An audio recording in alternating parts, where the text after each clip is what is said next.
Okay, time to get started. So tonight we're going to be doing a not too short trip down, or rather up to Minneapolis from Detroit. So we'll be doing a standard routing, so slight turn north, then turning on course west. Should be about an hour 45, so we're in the air.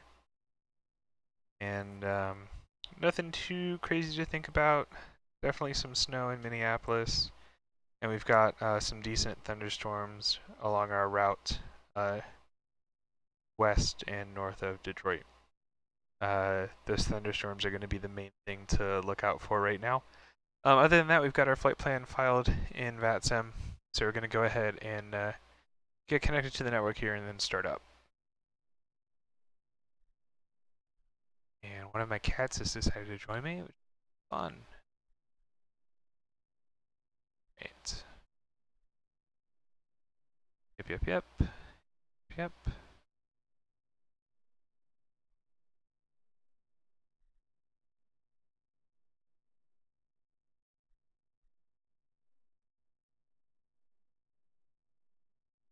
Don't believe anyone is online at this airport at the moment, but Minneapolis Center is online, so eventually we will get in touch with them. I think Indianapolis Center is also online. Awesome. So I'm not their airspace.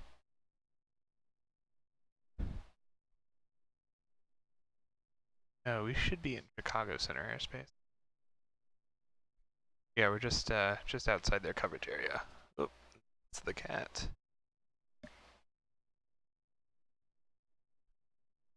Okay, so we've got our flight plan there. Go ahead and start up. Get our batteries going on. Avionics master. Go ahead and close the door.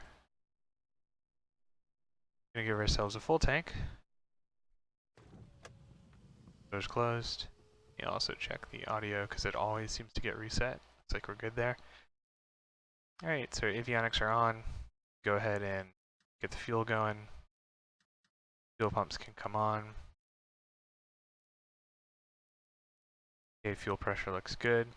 And we can go ahead and begin the start. Oh man, I turned my textures down a little bit because I was trying to troubleshoot a scenery issue where the ground was shaking. And it fixed those textures, but now the inside looks like garbage. That's super low res. So I'm gonna have to switch that back at the end of this flight, because that's gonna be annoying.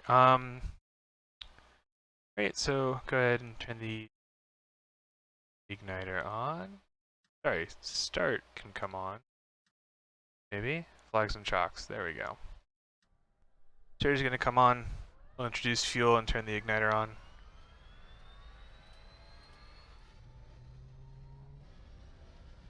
See the turbine speed come up. Propeller is also going to start turning here. As the propeller starts moving, you're going to go ahead and put prop to full. Check engine, sound's going to come on as the prop gets up to speed. Engine. And starter gen can come on now. Check engine. And while we're here, standby altitude, fuel auto select, pusher, autopilot check trim. Engine. We'll hear aircraft pressurize. And now that the prop speed is above 800, check engine's gone off, taxi light's on, strobe nav beacon, TCAS master can also come on. No icing concerns right now. Outside air temperature is 18 degrees Celsius. So as we get up there and we get into weather, we might be concerned about icing. Certainly going to have our pitot install heat on. Defrost and aircon can also come on here. And now we're going to set our avionics.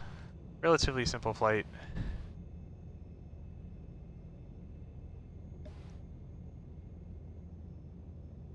Let's pull up our flight plan on ForeFlight here.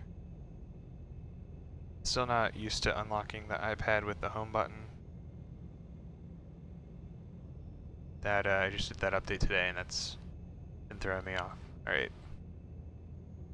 So we're going to insert a waypoint. We're going to start with our starting airport, which is Detroit. So it's Kilo, Delta, Tango, Ski.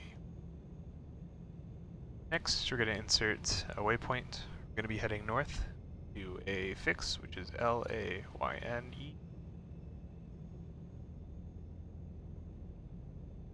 Insert another waypoint. We're going to another fix, Bennett. Bravo, November, November, Echo, Tango. After Bennett, I believe we're going to, what are we going to? Going to a VOR, we're going to the Saginaw VOR, that's right. So that is MBS here.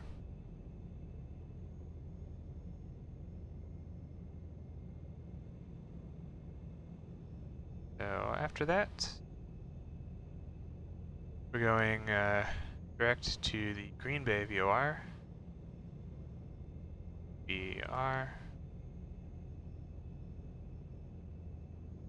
GRB. There we go. And then after that, we will insert Minneapolis KMSP. So typically we wouldn't be going to Green Bay, we'd be going to another fix, and then on the, I forget which arrival, but on the jet arrival, but because we're a turboprop aircraft, we have to go on the Eau Claire 9 arrival, which has the Green Bay as a transition point. So it's a slight deviation from a flight plan you might see a typical either private or standard service commercial jet using. Alright, so we're going to be flying at 210, 240, 24,000 today, with a target true airspeed of 310.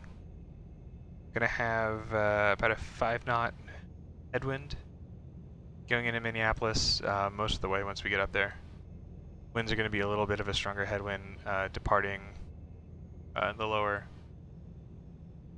levels. Okay, so engine instruments are still looking good. Our avionics are set now. Gonna have the GPS and then have one position here. I'm gonna go ahead and set our transponder VFR. Since we don't have any active controllers, we can go ahead and turn that on to altitude.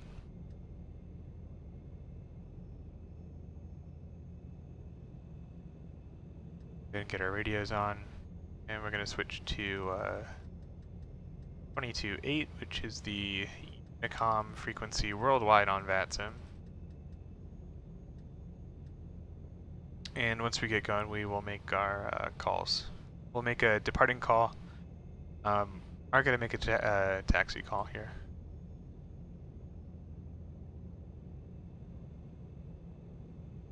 So let me grab the weather real quick.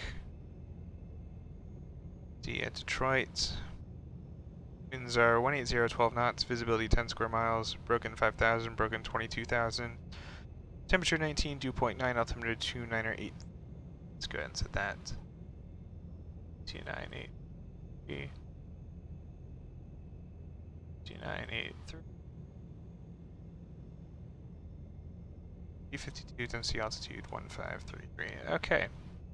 Got the weather. Given that weather, one of the 22s is going to be the best departing airport. Let me grab our taxi diagram here, and we're closest to 21 left.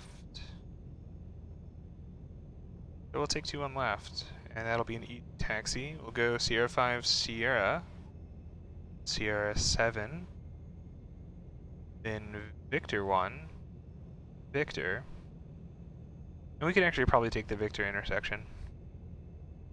So it's a 10,000 foot runway, and that'll chop off about maybe 150 feet, which is no problem for us. So we will get underway and get going here. Brakes released.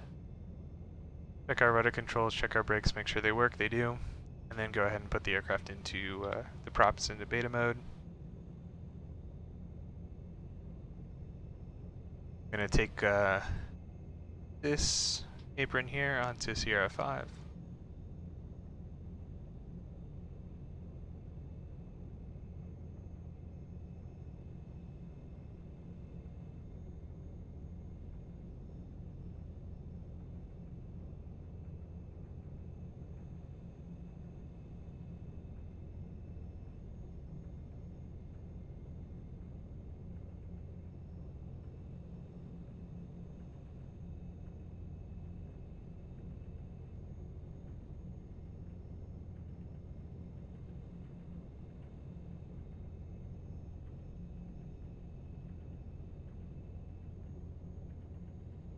This is apparently not the most accurate scenery in the world. I think this is not default scenery from the org,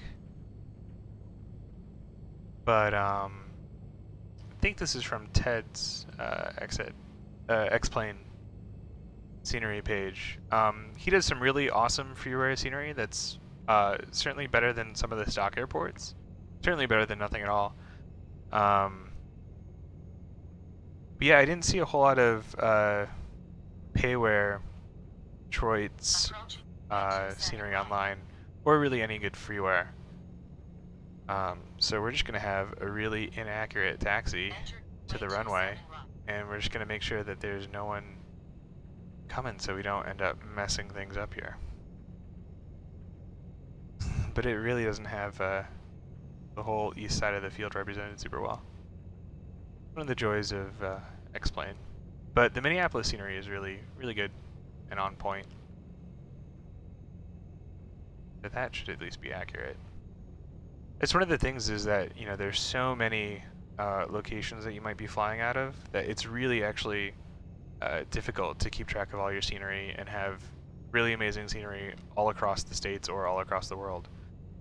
So, you know, in the areas that I normally fly in, which is New England, all my scenery is super up to date and pretty well done. But anytime I'm out of that area, it's always a little bit dicey, even if I download something ahead of time.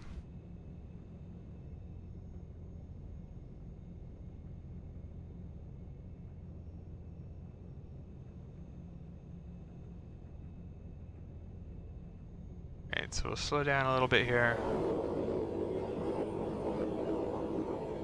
Get that nice beta mode sound. That's always way too loud.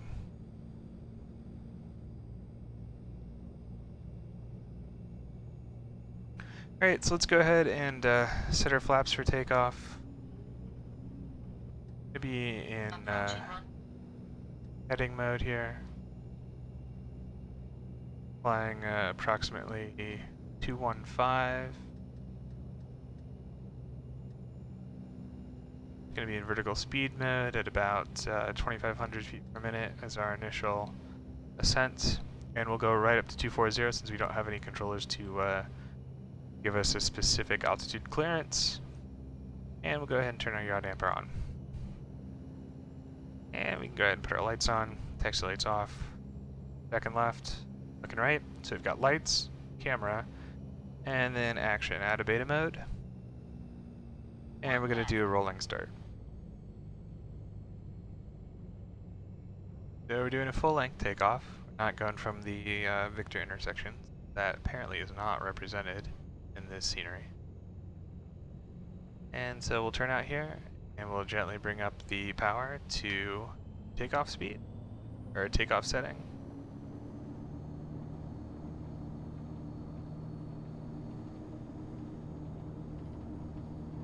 Gonna try and stay on center line here. Got a crosswind correction in. 100 knots, so we can go ahead and rotate. Traffic. And believe that's traffic from the terminal. Climb.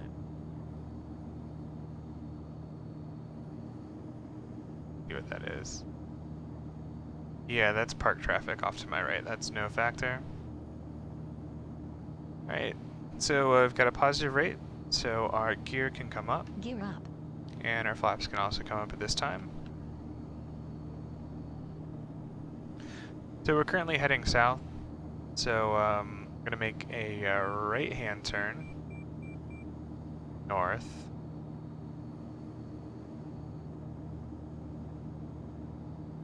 and go ahead and get on course.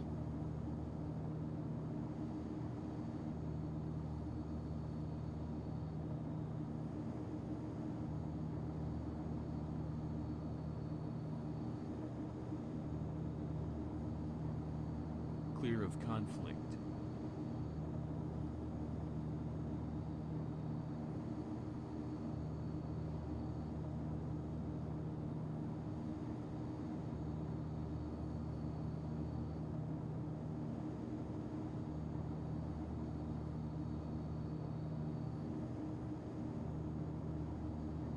Continue this right turn. We head north.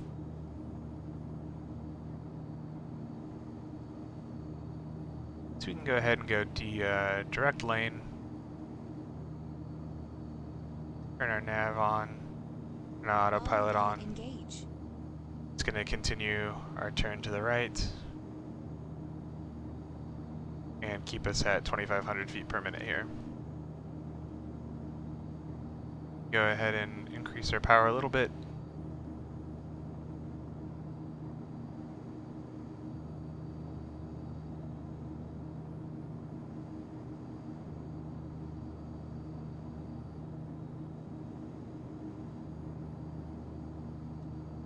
Alright, and we are on our way.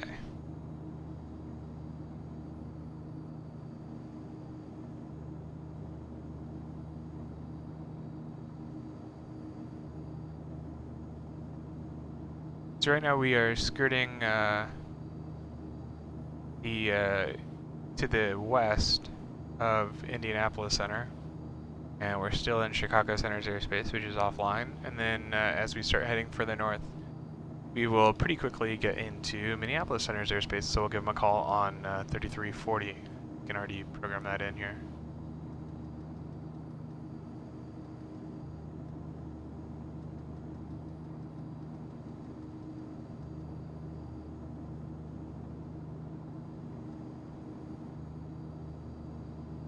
In the meantime, we'll monitor Unicom in case there's any other traffic in the area, but we're going to be out of their way pretty soon. We're climbing really quickly.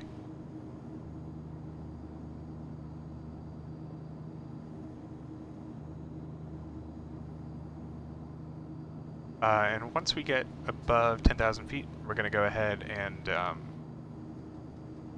climb at about 250, and so we'll decrease our vertical speed now until we intercept 250, and then we'll switch it to IAS mode, which will climb us at a constant speed, forward speed rather than vertical speed.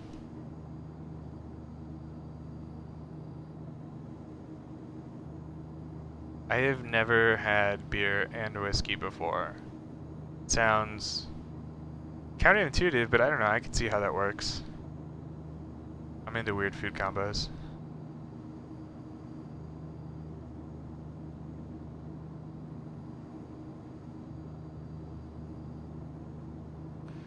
Punch it up to, yeah, 99% NG, if we can do that while staying under the torque limiter.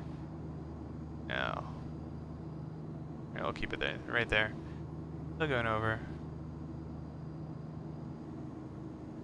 But we're a little hot on the engine. Keep that down. Fuel tank switched. Yeah, I would like to be more experimental with beer. I feel like growing up, I was hanging around with a lot of beer snobs, which was really great as far as beer. But yeah, beer tails were not a thing that we did.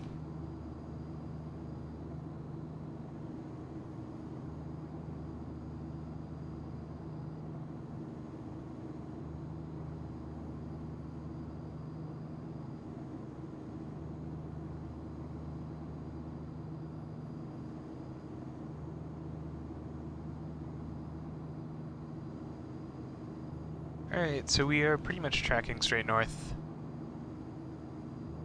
We'll be in Minneapolis airspace in about 15 minutes.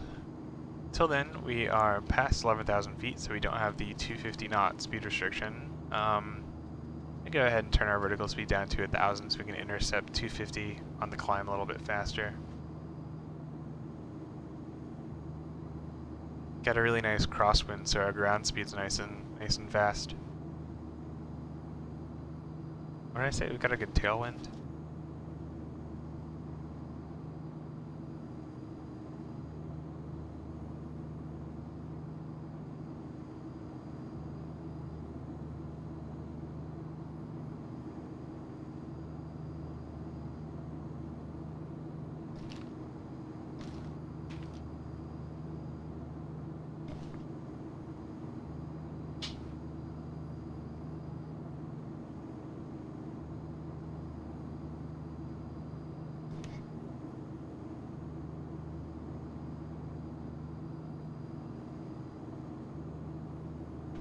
Alright, so we're making decent forward speed.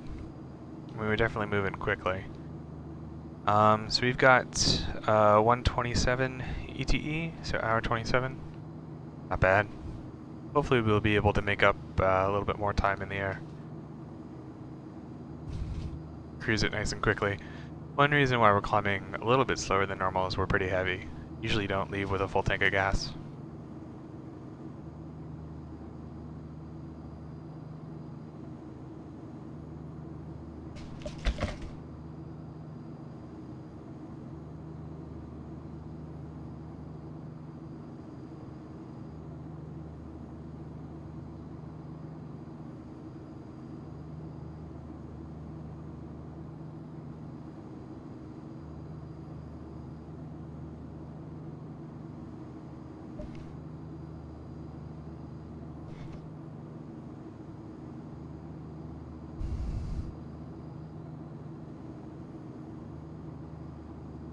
Not a whole lot of traffic on the org today either.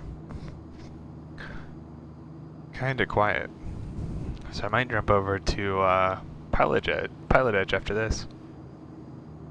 See what's going on in SoCal. I know Ty is streaming tonight. Actually, I think he's streaming right now on his first flight of the night.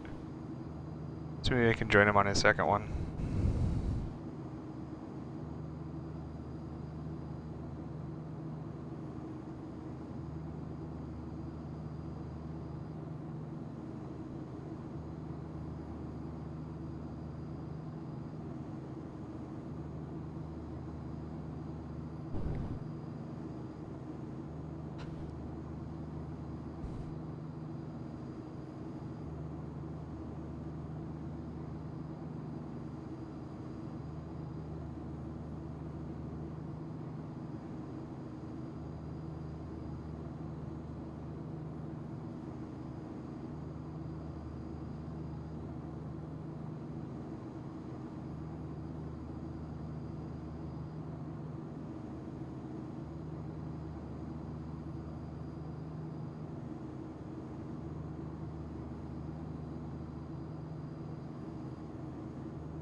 That looks weird.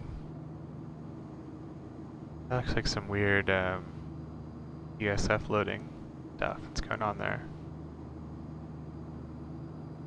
Those are some nice looking clouds though. Speaking of, as we head into clouds, the outside air temperature is negative 13 degrees Celsius, so we're going to turn our initial inertial separator on, our windshield heat, and we'll leave the prop heat off unless we notice a decrease in our NP, and then if we see any ice on our wings, we'll go ahead and put those boots on.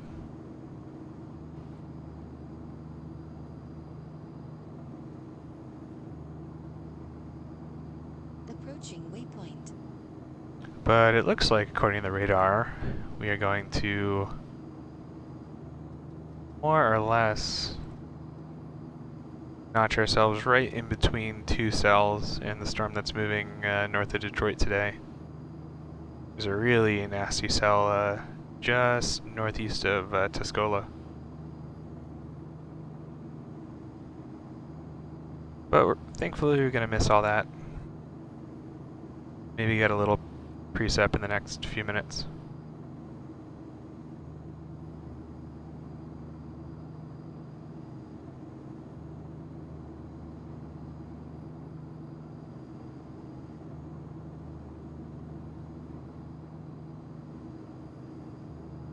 But right now we've got, we're using, so in X-Plane 10.50, they upgraded the internal weather engine to basically do what the X-Plane NOAA plugin was doing, which is reading the METARs and also some of the upper wind level data and their upper level wind data. And so they baked a lot of that functionality in, except I think maybe not the smooth transitions between the flight levels. And then I've got that paired with real world connector, which draws the clouds where they actually are, which is pretty great. So this matches up pretty well. The one thing I have noticed, basically with all replacement weather engines and the default weather engine, is that it doesn't do a great job with like stormy weather and just like any sort of forms of precip. It can be sort of inconsistent whether or not that actually lines up to what's going on in the real world, which is disappointing. So I'm looking for a better solution in that, because one of the things I want to do, one of the things that's so cool about the sim is you can practice IFR conditions and IFR approaches without actually being in the soup in real life. And so I would really love to do that with more accurately modeled bad weather. Because if I want to fly VFR, I can just hop in a real plane and do that. But I'm pretty far off from being able to fly IFR. So we've got a pretty gnarly 58 knot crosswind coming from the left, from the southwest.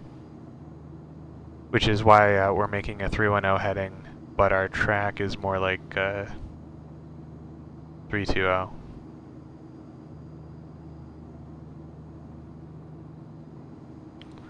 We're having to do a 10-degree crab to the left, which is pretty severe.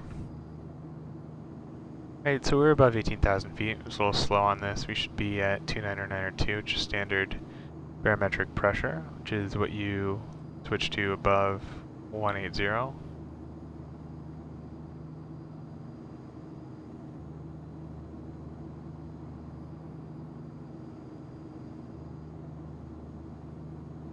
And at this point we are, what are we? About 5 minutes out from the Saginaw VOR. So after we cross Saginaw, we will go ahead and give Minneapolis a call. We'll be just south of their airspace.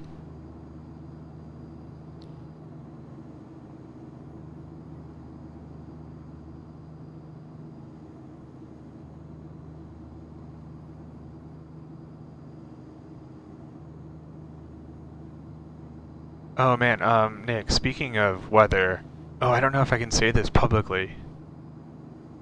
Oh, well, I will have to Slack you, private message you some interesting updates, some work-related stuff. There's some really cool stuff going on that I'm really excited to share with you, because I know you'll nerd out on it, and I'm really looking forward to some of the potential with work stuff and making some really awesome branded content having to do with not METARs, but a little bit of weather. I should not say it publicly. I haven't been explicitly told that I'm not allowed to say it publicly, but I'm pretty darn sure that it's covered by some sort of NDA that I have.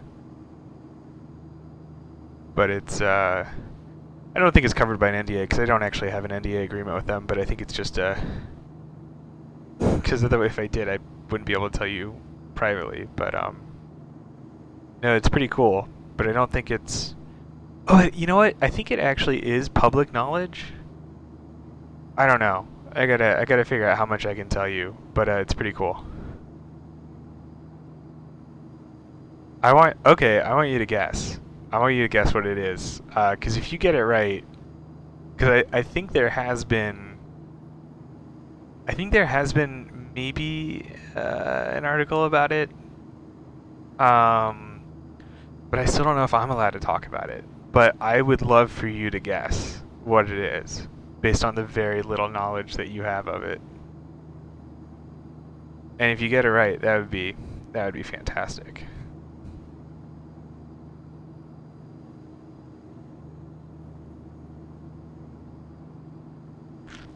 Oh no, it is not an overlay for a stream.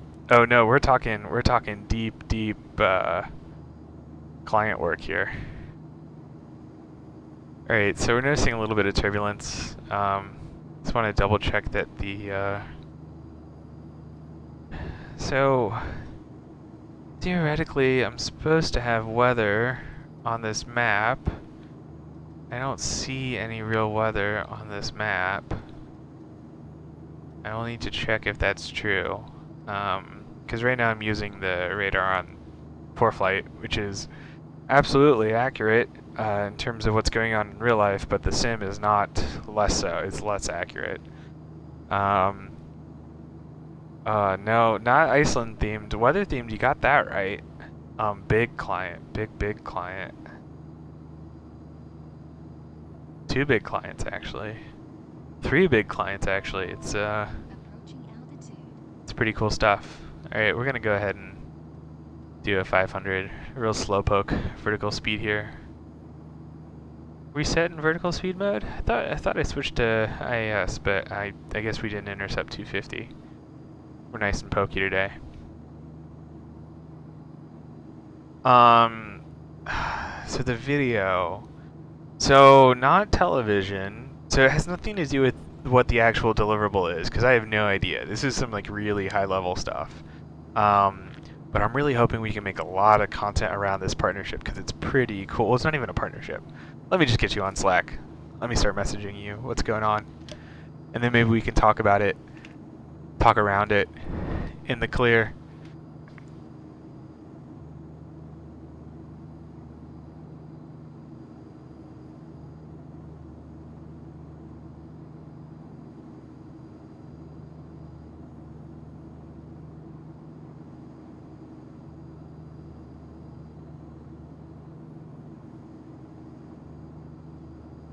Yeah, isn't it great? So A, it's really cool to work with companies that are at that level that have that kind of power. Like that's really cool to me. And to be like have sort of some high level understanding of what's going on in real time is pretty cool to see behind the scenes. And then yeah, this particular the particular person that they're doing this to, it's so cool. So I have no idea what that's actually going to look like once it happens. But it's a big deal, and I hope it leads to some really cool opportunities. That would make me really happy. Alright, so now we're getting up there. I'm going to go ahead and trim our prop back to around 1400 RPM. Really bite into the air up here.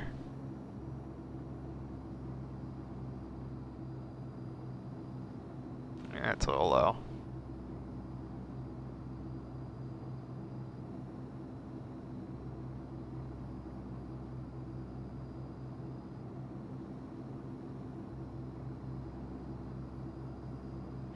That'll help us a little bit, even with this nasty crosswind. Anyways, let's Fuel tank switched. hop back to the chat here. But yeah, it's really cool. I'm really not sure how that's going to manifest itself, but I have a lot of really good ideas, and so I'm sort of building that in. We've got a big meeting. Oh no, oh that was a weather change. Oh, I don't like how that happened. One thing I can do is disable that, because I guess when Real Weather Connector does a weather change, it'll sort of hang up just like this for a second, which I really don't like. So we'll disable that. Also, holy cow, the frames. See if I can fix that a little bit. There's a lot of clouds, man. A lot of weather. Anyways, but yeah, I'm really excited. We've got a big meeting Monday, and got a lot of ideas. I have no idea if any of those ideas are going to come to fruition because I don't really know the nature of what's going on, but it could be really cool. Yeah, so the weather stuff in X-Plane is kind of crappy sometimes.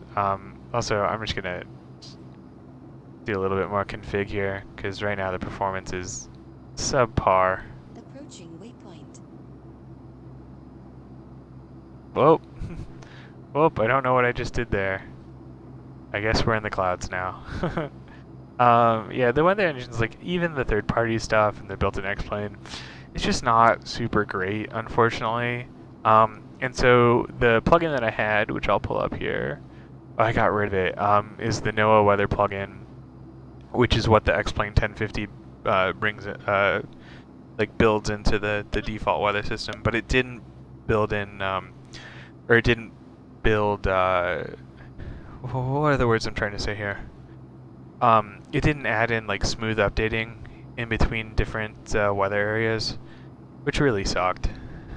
I mean, it was really good in the plugin, but it really sucks that it's not in X-Plane proper.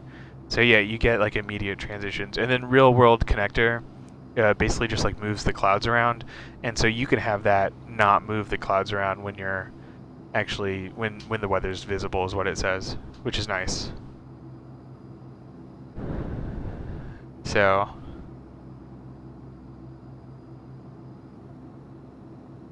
yeah, that would be kind of a fun thing. Some weather-related content. I'm really hoping though that there's like some way, like I'm really doubtful, but it would be so cool if somehow I could figure out a way to connect storm chasing and maybe aviation with some upcoming work.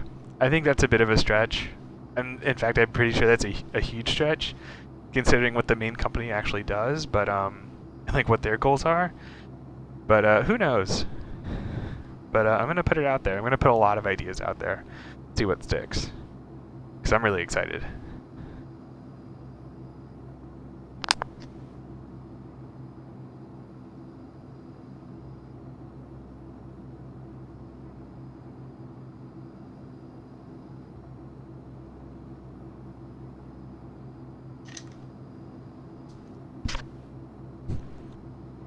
Alright, so you're just about to cross into Minneapolis airspace. They're probably going to give a contact me pretty soon. But we can go ahead and give them a call. We'll let them know where we are. We are departing the... what is it? Saginaw, right? Saginaw.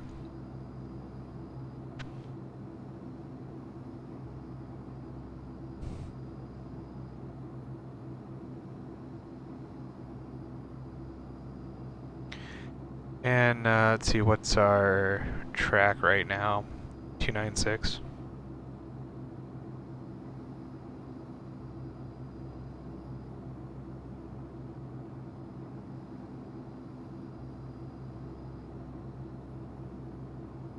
Minneapolis Center, good evening. Epic, November 401 Tango Sierra is with you. Flight level 240, departing the Saginaw VOR on the 296 radial.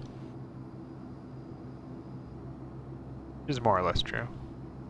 I don't know if you would give them a radial if you're just popping up like this, but this whole interaction is not standard. Uh-oh, I don't hear him. What's going on here? That's all correct. Alright, let me, oh, there we go. Minneapolis Center, good evening. Radar contact, squawk 4507. 450741 Tango Sierra. That's 4.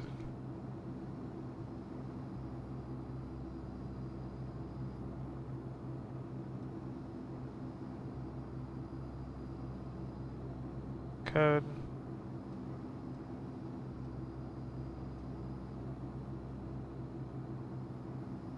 Right, so we're squawking our code.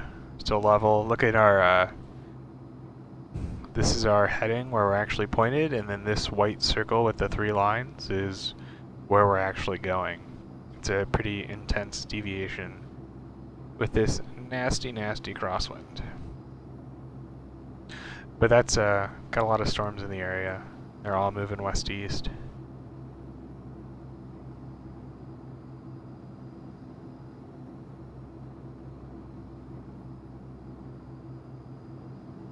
cloud cover is gross. And frankly, I don't even think it's very accurate right now because we're moving in between two precipitation bands. Let me take a look at the, what do I want here? I want the satellite. Maybe. Looks like there's a decent amount of cloud cover in between the two bands, I guess.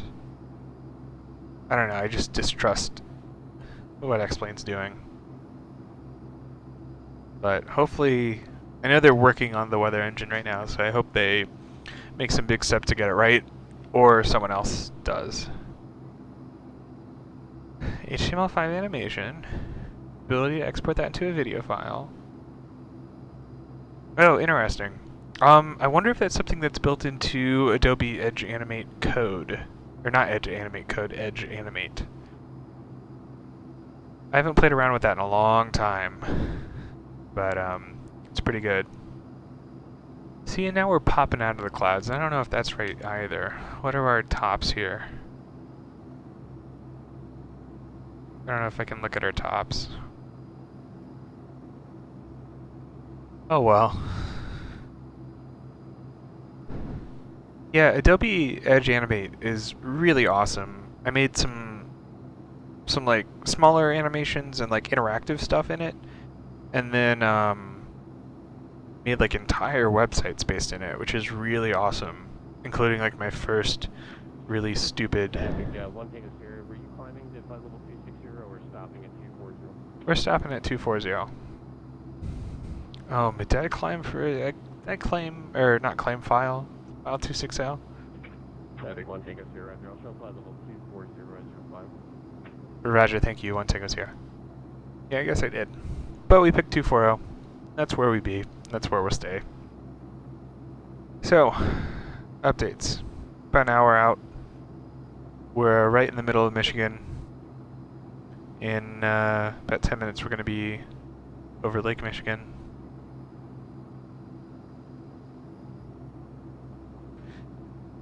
About a third of the way there. I was hoping to do a lot shorter of a flight, but there's trying to catch this weather on the way out, and then hopefully a little bit of weather on the way in, which I think we're going to miss now, which is a bummer. So let me see what the radar's showing here.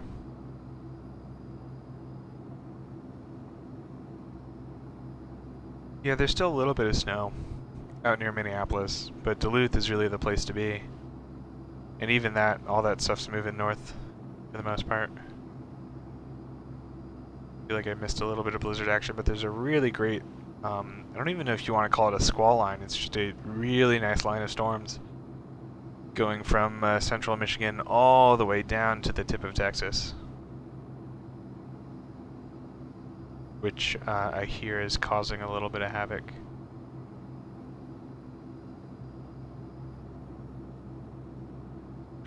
And actually there's an event in Vatsim tonight in Texas. But most of that weather's technically to the east of it at this point. Good stuff nonetheless.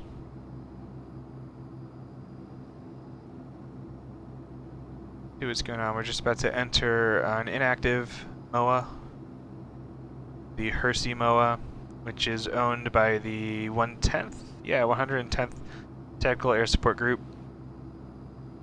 So that military operational airspace extends up to 18,000 feet, so technically we're above it. It's also inactive. It's only active between 9 and 11 in the morning, 1 and 3 o'clock in the afternoon, and then 7 o'clock. Yeah, 7 o'clock to 10 o'clock at night, Tuesday through Friday. And then intermittently by NOTAM. Yeah, I don't use a lot. It's funny. I feel like when I first got Creative Cloud, and this honestly might have been because of the role, like where I was with my first agency job. It was like, especially when I started out, I wasn't just doing video stuff because they didn't have any clients that needed to just do video stuff. So I really started as a designer, So I was in Photoshop and Illustrator and even like InDesign, I guess, for some things, although not a whole lot. And then once we started doing more video stuff finally, I was in Premiere all the time. And then so I was in Premiere a lot and After Effects a lot and then Audition a lot. Still in Photoshop and Illustrator a little bit. And then nowadays, well, I don't do like a ton of post-production, but like I've also like really slimmed down. Like I don't use SpeedGrade, or I should be using Resolve right now, but I just don't have any projects that I can justify that extra time. But basically I just live in Premiere and I don't do a whole lot of external editing in Audition anymore as much as I can help it. Spend a lot of time to try to get things right audio-wise in camera, or I guess in audio recorder. There we are, some more clouds. And yeah, that's really it. You know, occasionally dip into Photoshop and Illustrator. You know what? I bet I really use the same tools. Like I still use a lot of different apps. I just use them all a lot less frequency than normal. Yeah, Edge Animate totally is like Flash. It's really funny. It's a really cool thing though. It's kind of weird though, but you can make it really powerful. Like you can integrate it with like jQuery and other JavaScript libraries. Like it's really powerful. And you do a lot of stuff that I never took advantage of.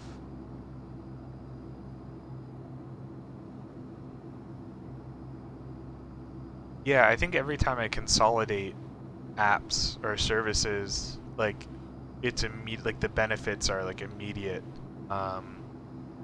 Like my accounting software now, I'm pretty much down to just using one app to manage sort of like project timelines and invoicing, and they also handle payments. And they do like a little bit of stuff with expenses. But actually, I was talking to them because they're a younger company, and so I've been talking with them, which has been awesome. And so like I'm trying to get them to do more stuff with like taxes, because I still have like an Intuit account, just because they have an app that tracks mileage automatically, which I think is really awesome. And the one that I'm currently using doesn't. And then they also make it really easy because it's QuickBooks and it's the guys that also do TurboTax. It's really easy to calculate and pay quarterly taxes, and they also make it really easy to log and categorize your expenses. And so basically, like once a week, I'll just sit down at my computer and it'll give me like a little notification saying like, "Hey, you've got 25 transactions to review," and it makes it really easy. It's almost like Tinder, where like you basically just like go like, "Oh, this is a business expense, swipe right. Oh, this is a personal expense, swipe left." And you can categorize them specifically based on that. And you can also set up rules. It's really powerful. And so I'm waiting for the day that the new app that I'm using, which is called and.co, which is awesome, but also kind of expensive, because you actually get a human being to work with, which is really awesome, but also expensive. But I'm just waiting for the day that they integrate that kind of stuff, because they've been growing really quickly and doing a lot of iteration, which is awesome. But yeah, they started out with just an iOS app, which was really interesting, to go like mobile first. And luckily I have an iPad, even though I don't have an iPhone, so I was able to use it. And then they have like a desk app, which is basically sort of like a clone of the iOS app. But now they have like a proper web app, which is pretty dope. And they have an Android app, which I actually just found out about today when I was talking to them about making some improvements. So I got to add that. But yeah, they're called and.co. They're based out of New York, and they are a fine bunch of folks, and they make a really good product. It's really slick, and just more and more functional by the day, which is awesome.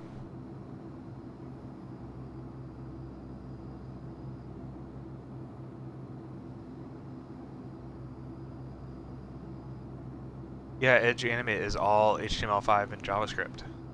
Pretty dope.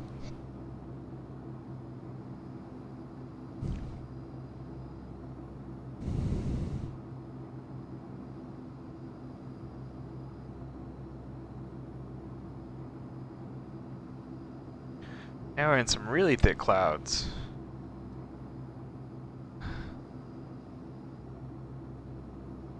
How fun is that? Not super fun, to be honest. What kind of products is your friend selling in the field? I want to learn more about that.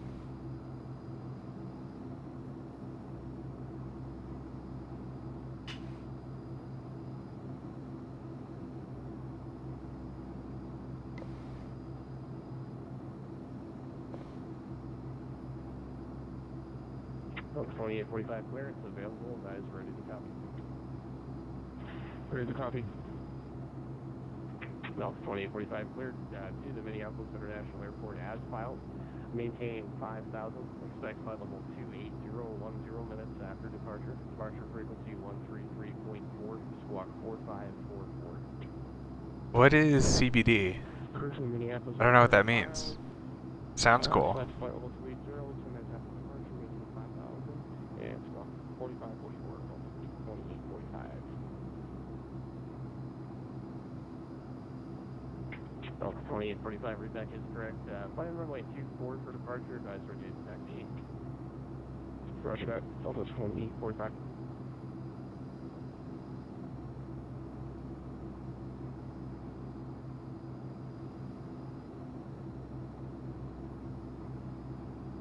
Oh, interesting, interesting. That's pretty cool. I know a lot of people that are not in the medical marijuana industry, but are trying to get into or already into the recreational side of things. And actually, a bunch of people now, now that Mass has legalized it, they're also going to that line of work, which apparently is going to be pretty profitable because a lot of people have been waiting for a while for it to happen and kind of knew it was on its way. So a lot of people have been making investments and sort of making a lot of, doing a lot of foundational work so that now that it's legal it can get off the ground. Which I think is great. I'm all for it. What I am not for is this really boring flight. I was hoping the weather was going to be a little bit more interesting than this. There's also not a lot of traffic, which is kind of upsetting.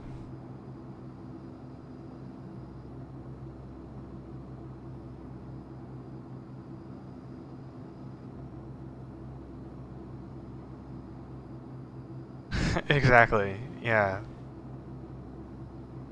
That's the two sides of this year's election season. Oh, which is rough. 404, radar contact. Rough stuff. 0 miles west of O'Neill. But some cool stuff is happening. Like I told you, I was in contact with my friend who works at the White House. So it looks like I actually have some family who's going down. I've got some family that work in the military industry, and they're doing some meetings with NATO in DC in December, which I assume that they told me that's unclassified. I'm pretty sure that's public knowledge, and just talking all sorts of secrets today. So I'm hoping to go down in December, and then I'm also going to be part of that big protest on the 20th. Around inauguration time. But yeah, I'm excited. I mean, there are some very specific issues that I really feel strongly about, and just because of the nature of my work, I feel like I have the opportunity to make a big impact. You know, there's so many studies, I feel like, recently that have shown that you can really begin to influence people's opinions based on, you know, like just talking to them for a few minutes and just like being empathetic.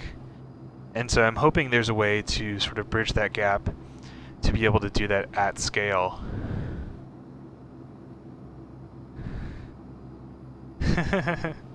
Yeah, exactly. Just completely flatter him into doing what you want. I wish if only the people that he hired to work for him weren't such monsters themselves, unfortunately.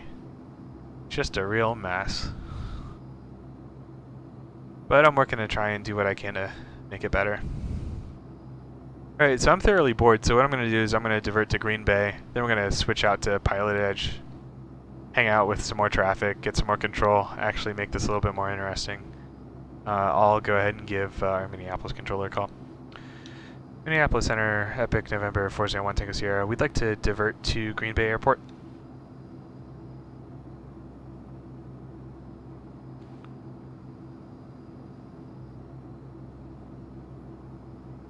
I'm sorry, who wanted to defer to Green Bay again? It's 401 Tango Sierra. So I'll take a 0. Okay, Roger. Clear to Green Bay Airport via present position direct. Maintain flight level 240 lower for actually discretion. Just at that pilot's discretion, maintain 14,000, 14,000. Green Bay altimeter 2956, and again clear to Green Bay Airport via present position. Alright, clear direct Green Bay down to 14,000, 1 Tango Sierra. Thank you. Alright, so let's go ahead and just clear the hell out of this flight plan. Insert waypoint. Kilo, Golf, Romeo, Bravo, Green Bay, Airport. Direct. Gonna make a slight left turn because of this giant crab angle we got, and then we're gonna go down to 14,000.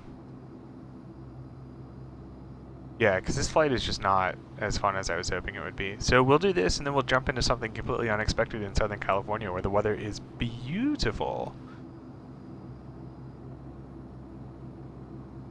Exactly, he's like the shitty marketing example of what a president can be. Alright, vertical speed here. Do a gentle 1,000 feet per minute descent. Take our throttle down and put our prop all the way back up to 1700.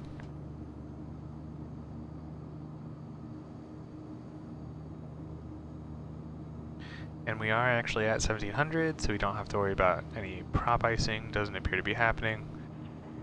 Also 2845 started the taxi runway 24.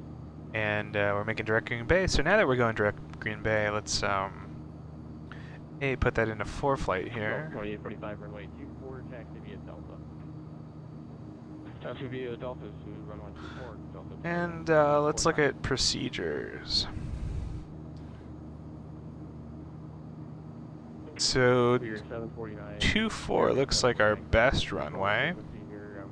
Still receiving erroneous information from your transponder here, showing that between flight level 293 and 296 on average. Just verify that you're climbing at climbing at flight level 300. So let's see, we'll do the RNAV into 24. That's what we'll expect. I think an approach into 24, maybe. And then we'll request the RNAV. Spear wing 749 Minneapolis. Looks like he's having some Nordo issues. It's one of my favorite terms, Nordo. So we will go from narrow. Varying between 293 and 206 on average. I did just briefly show you level at 30, but I'm showing a lot of different altitude information coming from your transponder here. Can you verify that you're level at 300? I believe we level at 300. We're moving around a little bit, but we'll try to get it just right. Okay.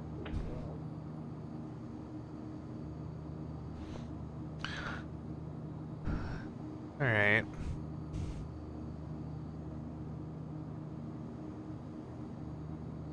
So I'm pretty sure there aren't any controllers online for Green Bay.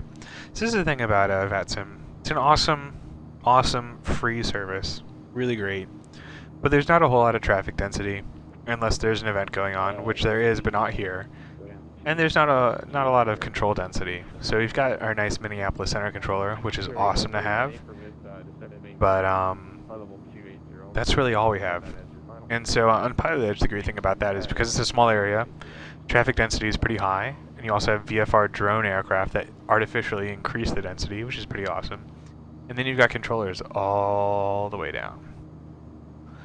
Also, yeah, I want to hear what your experience is with the Elgato Streamcatcher are, because I was planning on using sort of like a broadcast, like a Blackmagic or something like that. But if that ends up working really well, I'd love to see it, because what I thought that was like an H.264 encoder that like automatically like had some like basically like down res the quality, or not down res, but like added a lot of compression. I didn't realize that it was like just like a regular old like capture card that can capture uncompressed video. And so if that can capture uncompressed video, I would be super into it. Although I guess it's technically more expensive than the Blackmagic mini recorder. So maybe I'd be less interested than I think. But still cool to know, because it's one of those things that you can get pretty much like any Best Buy. Which is always, it's nice to have stuff like that. 2845, roger. Turn right heading. I know, I just broke my Wind my really nice iPad stylus. Runway 24 and turn right 270. The nib just completely fell out. Oh well. It's all fingers from here. Clear wing 749, leave airspace to the south. The Kansas City Center is closed. To advisory frequency approved. Have a good weekend. Stay pleasant. And that's a bummer that it only works with Blackmagic, because I heard that it worked really well with OBS and that it was seen as like a native webcam thing. But yeah, I agree. I would like something that's user friendly as well.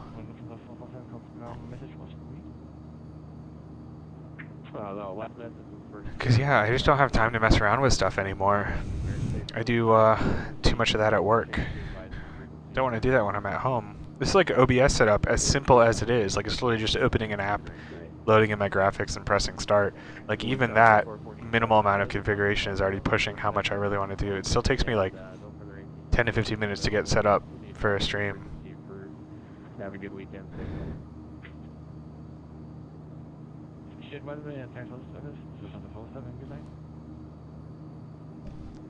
Traffic 1 Tango Sierra advised me of a Green Bay weather, and say approach request if you do have one, just let me know.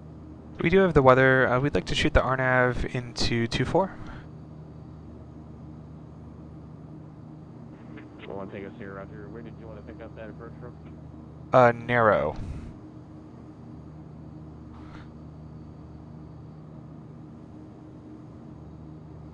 So let's insert arrival.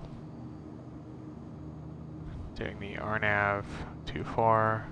Traffic 1 Tango Sierra, roger. No star. Narrow, and join the RNAV runway 24, final approach course. I'll have your approach lanes as you get closer. Okay, direct narrow for the RNAV 2-4, 1 Tango Sierra. So we're going direct to narrow. And we're still only cleared down to 14,000 feet, which we're going to get basically while we're at narrow. And then from narrow, we'll want to get down pretty quickly to 2,500 feet. So let's actually increase our rate of descent, do a nice 2,000 feet per minute descent. Also, I haven't really been paying attention to the speed, which I should watch a little bit more closely, especially as we get closer to 10,000 feet. So on that note, let's drop the throttle back. Landing lights are still on because I missed that on the way up, because I didn't do my 10,000 feet flow. Because I'm a little scatterbrained right now. Anyways, we've got the coast up on the west side of Lake Michigan. 2845. And then Green Bay is going to be off to our right. Clear direct to German, Delta 2845. But it'll be fun shooting the instrument. RNAV approaches are pretty cool, so you've got approaches that are based on... 1 Tango Sierra, descend at pilot's discretion, maintain 3,000. 3,000 for 1 Tango Sierra. So we can set that up. Put it up here, it's a little easier. So you've got like two different types of approaches. I mean, you've got more than that, but the approaches that you're going to use are basically based off of radio instruments or GPS. And so an RNAV is based off of GPS, which is why we have these 5-letter fixes as our primary waypoints.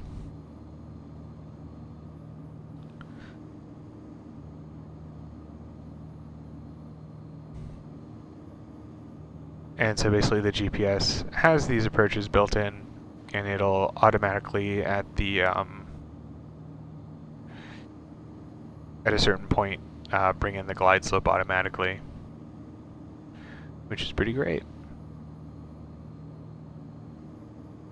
You can already see right now there's some sort of vertical information that it's already got built in.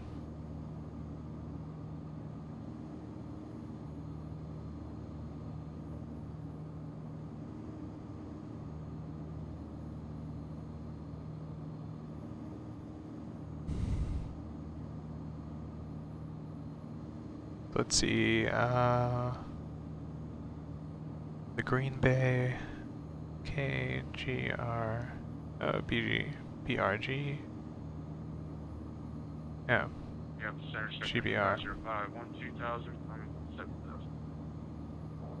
GRB. 505 Minneapolis Center, climb and maintain, flight level 380. Alright, so technically, Green Bay right now is VFR. Winds are 230, 16 to 28, gusting 28, visibility 10, clouds, overcast 3,600. Temperature 8, dew point 1, altimeter 2956. Go ahead and set that. Also, after Aero cleared, RDAV runway 24 approach Green Bay. after aero cleared on the RNAV 24 Green Bay, 1 take us here. Approaching waypoint. Alright, so once we get to narrow, we're gonna continue on the RNAV. So we've been cleared on the approach, which means we can get lower than our 3,000 altitude once we get there. In the meantime, we are at sufficient rate of descent to make the correct altitudes we need to later on near Amide and Hamro. So we'll just keep coming down. Probably enter some cloud cover as we get there. Visibility isn't super right now, as it is.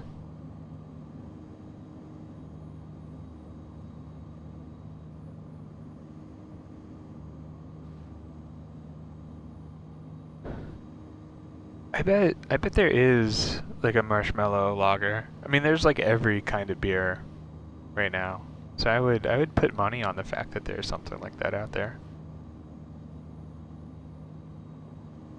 Anyway, so let's brief this approach right quick. We've pretty much briefed the high level points for the most part.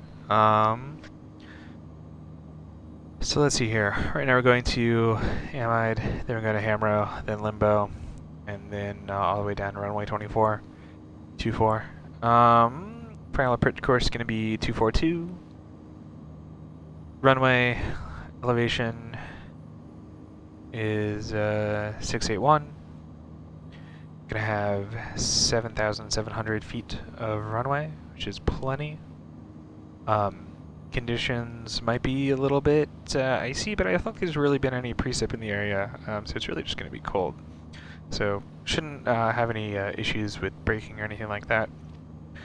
Let's see, missed approach is climb to 2,500, direct Kilby, and then hold there. So we've already got Kilby set up as our missed approach fix in the avionics here. So, really, other than that, we're good to go. And we'll just continue on this approach.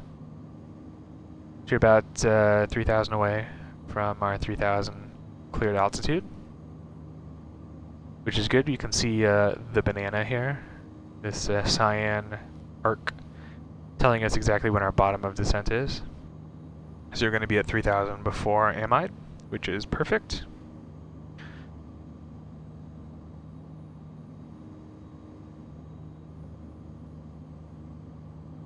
That is exactly right. That is absolutely the pain of flight sims. Also, they're just entertaining. I mean, I was into flight sims. I mean, I guess I was always into actual aviation too. But yeah, I know a lot of people that are into sims and really don't plan on getting any sort of actual flight education, not because they can't, but just because they don't really want to. You know, a lot of people play this as more of like an arcade kind of thing, which I guess is really what flight sim's for. Like Microsoft Flight Sim, rather. X-Plane, I think, is definitely more targeted at people who are really trying to learn and study, which is why, you know, there's accurate flight modeling and a lot of the higher level items that that make it a good study simulator. But yeah, I mean, that's the main thing about flight sims, is that it replaces a lot of, not replaces, but it enhances your training at a relatively low cost per hour. Well, not a relatively, just a real low cost per hour. Because the flight sim itself isn't that expensive. I think X-Plane 10 was like $70 for the world scenery, which includes, I mean, the entire world. Like, that's a lot. And the aircraft themselves aren't too bad. You know, $20 to $50 maybe. And then I've got a bunch of, you know, hardware stuff, and then ForeFlight, Approaching I think waypoint. is like 150 or 140 bucks a year, which isn't bad because I also use it real world. But yeah, I mean, it's infinitely cheaper than actual flight training, right? Because flight training, you know, at least where I fly is, what is it?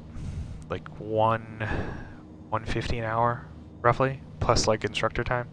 But like the rental on the aircraft itself is like 150 wet. So yeah, it's definitely cheaper than actually. See, I need to be at 2,500 here. Definitely cheaper than actually flying.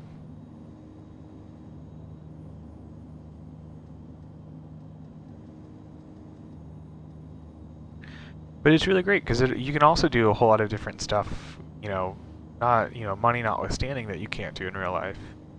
So, you know, in this aircraft, or in this sim, you know, I can practice stalls in situations that I would never really want to do that in real life, you know, stuff that's super low to the ground and other stuff like that. And even do stuff like tip stalls, which is really not something that you want to do unless you have a lot of training. So you can get a lot of really useful information, especially when you're Approaching using, waypoint. you know, super accurate study level simulator. Like this is, you know, a decent flight model, and the avionics are well modeled and stuff like that. And I guess, you know, I haven't really flown this aircraft, so I can't tell you how accurate the flight model is, but something like the C-172 that I've got from, I'm going to forget which company makes it. We'll look it up later. But like something like the C-172 S or R, I can't remember which one I have. You know, it's extremely accurately modeled in terms of the flight model, and then just all the other little bits that go into the aircraft, which is awesome because you can practice procedure and you can practice flying, and it really, the mechanics of it and the dynamics of it feel extremely accurate. All right, so we've got our glide slope display coming up here, which is great.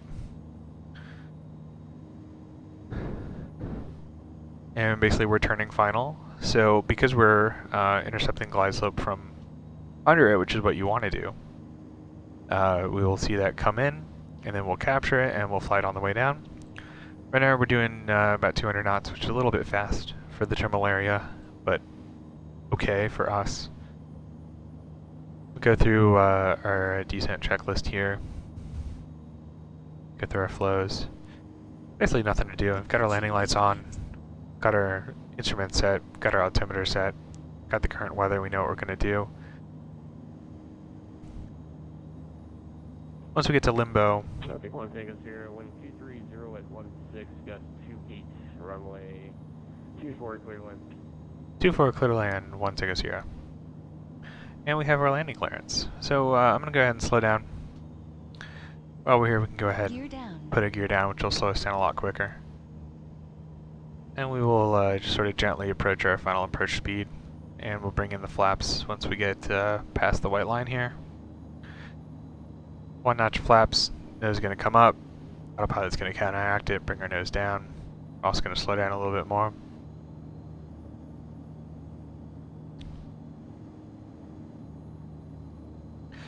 So those are our takeoff flaps. We've only got 2 flap settings on this aircraft. Anyways, it's pretty cool that Brennan's getting his PPL. I think, you know, it's one of those things that I feel like a lot of people want to do, but it is, you know, pretty expensive and also takes up a lot of time, so it's hard for a lot of people to do. I obviously don't have, you know, a ton of money, but I have a decent amount of time, which makes, you know, it a little bit more reasonable, but it's still expensive. Yeah, so dropping the gear down, yeah, slows you down quite a bit, because you, not only does the gear itself sort of, you know, just act as speed brakes, but it just, you know, it disrupts the airflow, and you've got a lot of turbulent air down there now. So you basically made the aircraft a lot less aerodynamic all of a sudden. We can still get a little bit slower, especially as we get close here. Approaching waypoint. So we're gonna put our flaps all the way down.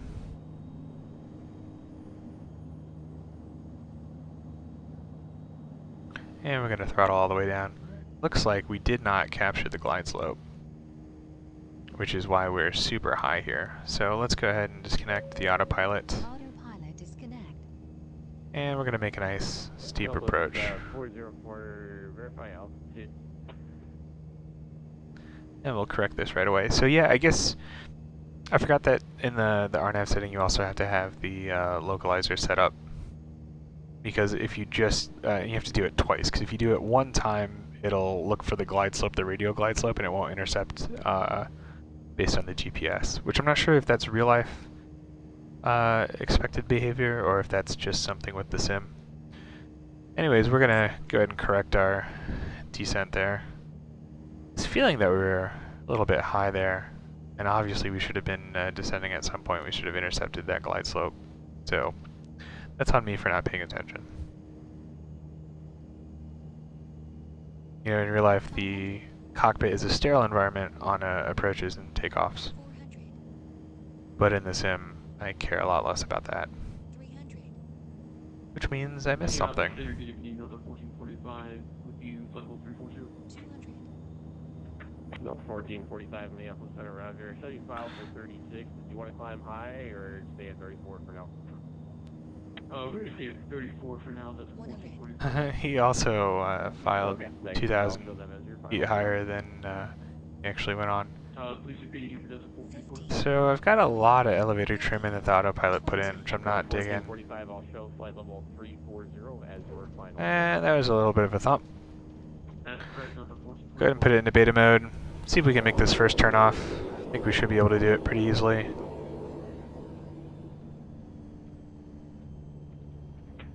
Southwest 404 Minneapolis Center, verify altitude. I'm showing you descending and I'm not sure why. That's no good. Alright, so we're going to get off here.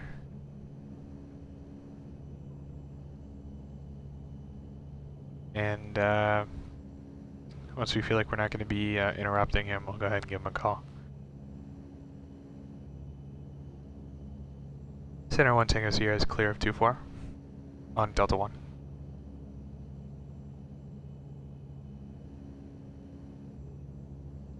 Alright, so our flaps can come up. I think one Tango Sierra, roger, taxi parking at pilot's discretion, this frequency. Yeah, have a good night. Parking with you, 1 Tango Sierra, see ya. Should have said see ya, should have said thank you. So we're gonna go straight here, and we're just gonna take Echo. 404, roger, why are you descending? Your last altitude reported was 34, and I'm just curious as to why you're descending right now.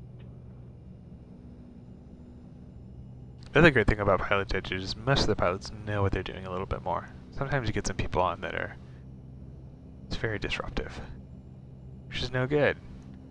Which is funny, because like in real life, you also get pilots who, for whatever reason, you know, make mistakes, but they're usually not flying a big Southwest 737 or something. They're also usually not like 10 or 12 years old, but no, it's cool that everything's open on Vatsim, but it definitely leads to some problems and some quality of service issues. But that's why we have Pilot Edge, which is awesome, which we're going to check out next.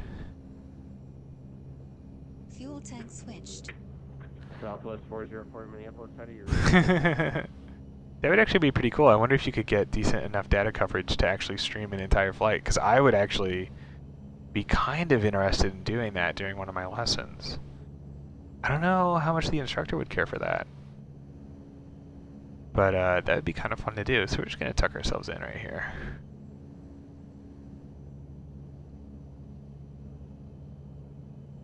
That's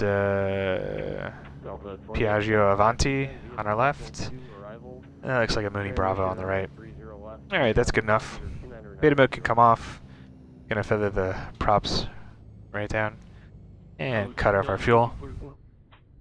And, cut off fuel there. And set our parking brake. Oh, I didn't want to do that. gear down, Brakes. Runway 30 left transition. Yeah, that's no good. I gotta fix my button mappings. The gear up and the parking brakes are nice and close and not at all realistically placed. So press air, trim, autopilot off, pusher, fuel auto select, standby altitude, and igniter off, starter gen off, fuel pumps off, avionics master off, battery 1 and 2 off. And that is us. Cool. I'm gonna. 404, if you're reading me on ground frequency here. What altitude are you trying to descend to right So I'm going now? to Let me change know my if it's, textures to pretty high. high right I'm now. also going to quit. Yeah, I know, that was pretty great. And relaunch X-Plane here with the high resolution settings. And then we're going to go find a place in SoCal. Hang out. Do a little flying. Maybe do some VFR. I don't know. See what's going on. Let's see here. PilotEdge.net. Let's pull up the map, see what's going on.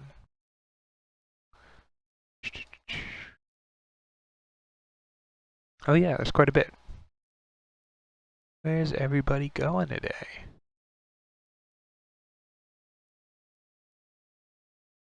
All different places.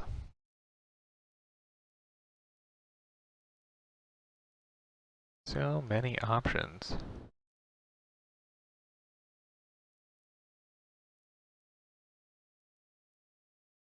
Santa Maria, San Diego, people going to LA, over Riverside. So many options. I have to see, can Twitch actually... Oh yeah, you guys just see black right now. The X-Plane startup screen. What's going on? So, can't really decide where I want to go. That is not automatic, although if there is a way to make that automatic really easily, that would be pretty cool.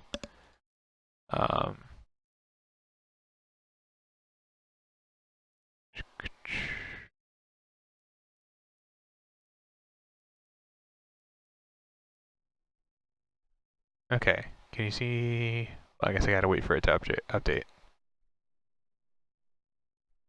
Should update pretty soon. And then I gotta, yeah, there we go. So, and then I gotta change stuff up. OBS, because I don't want to show the wrong flight plan, because that would make me feel silly. Let's edit transform.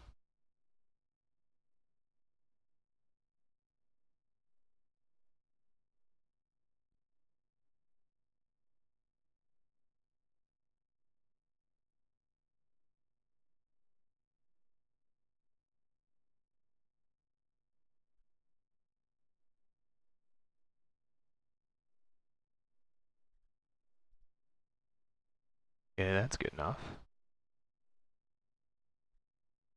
Here we go, new overlay, boom, just like that. So let's figure out where we're gonna go. Kind of like starting out at John Wayne. Go to signature.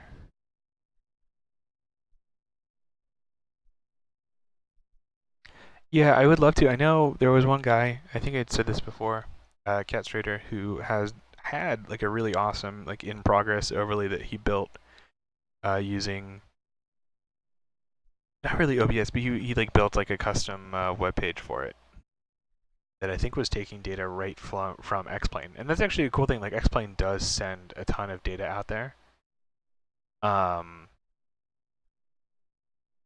don't exactly know how to capture it. I think he was using X-Plane data, and it was basically writing to like a very small web page that then he grabbed an iframe of to use as an overlay that showed like I think like origin and destination, and then showed basically his location there. And that was the door noise. I was like, what's that? Anyways, but that was pretty cool, and I would love to do something like that. Just don't have like a lot of time to really do anything, much less that, much less learn some more web coding stuff. All right, so we're at Kilo Sierra November Alpha, also known as John Wayne Airport, Orange County. We're at the signature ramp, and we're gonna go ahead and connect to PilotEdge. And so yeah, this is gonna be my second flight on PilotEdge, which is awesome. Connected to PilotEdge. There we go. And let's just go ahead and get You can listen. So, we are at, so one of there's so many great things about Pilot Edge. As a paid service, super awesome, extremely, accurate. I mean, one-to-one accuracy with real procedures, which is so cool. Altimeter here is going to be 3. Why I'm correcting that now, but I guess I can't. Radio's on. And we'll tune to the tower frequency. On the left-hand side is 0.9er. But all the frequencies are exactly what they are in real life. It's a little bit different from Vatsim. In Vatsim, there's only one Unicom frequency, and some of the multiple frequencies aren't really represented because they don't have a whole lot of staffing.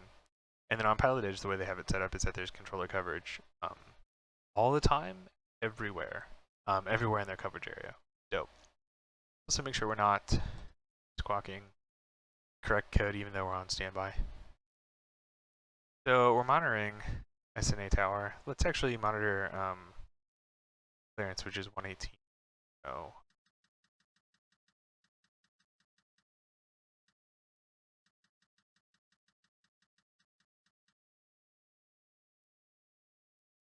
Well, he was going to release it, but I think he stopped using it, and I think it was because it broke. And he hasn't figured out how to fix it yet. But yeah, that's one of the things I would love to ask him about. Many things, though, because he does bullshit. Oh, what am I looking for here? Oh, no. So close. I've listened to that. Also put on... Santa Maria Tower, Navigate 432 Delta. There we go. 12 miles north. Listen to some people here. Full stop landing with Charlie. Are there any other airplanes? Delta, Santa Maria Tower. Enter right downwind runway 30. Report midfield. Right downwind 30. Report midfield. Navigate 32 Delta. Skyline 584 Lima, Quebec. Cleared to John Wayne Airport. Via fly heading 290. Looks like there are people coming to John Wayne. Maintain 5,000. But nobody there yet. 5 Is that right? After departure. Las Vegas departure. Anyways, Nick, where are we going to go today? I don't know where to go. Pick somewhere in Southern California. Don't pick LAX. Don't do that. Don't make it hard on me. 500 Quebec clear, John Wayne Airport. 290 heading on departure, vectors to Hector, and then direct. Maintain 5,000, expect 10,000, 125 decimal niner, and 5341 for the squawk. Skyline 4 Lima, Quebec, read back correct.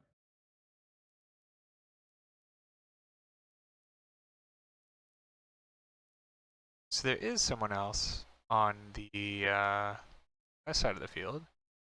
November 3610 Echo. Oh, there he is. He is right in the middle of a plane, right? I see her. He is at the other FBO, I believe. His signature west side. Charlie's north ramp, northeast departure. We have the weather. Yeah, that's him talking. For the Cat 5 rating, please. November 722 Papa Charlie, Santa Maria ground runway 30. Let's see, have you, let me tune back to Twitch and see if you've responded. San Diego. Oh, we can go to San Diego. San Diego sounds fun.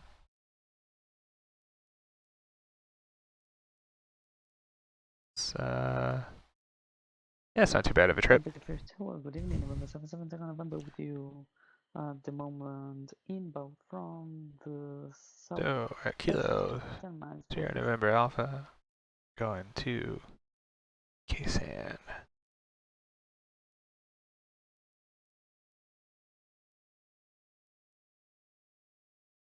Yeah, it's just like a 15-minute flight. Oh, that's gonna be fun.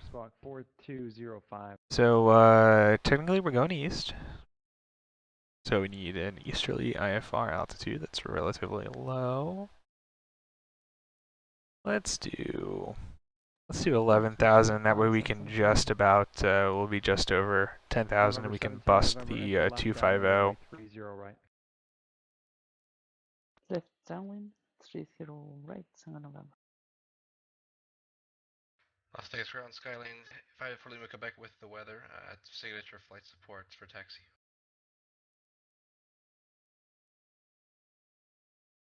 November 584 Lima, Quebec, Las Vegas ground, runway 19 right at Sierra, taxi via Hotel Sierra. Let me get my IFR low. 19 right at Sierra, taxi via Hotel and Sierra.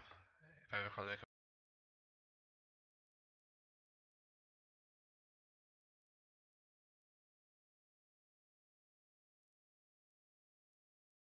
It's also updating plates, so now I gotta do all this prep work that I usually do ahead of the stream.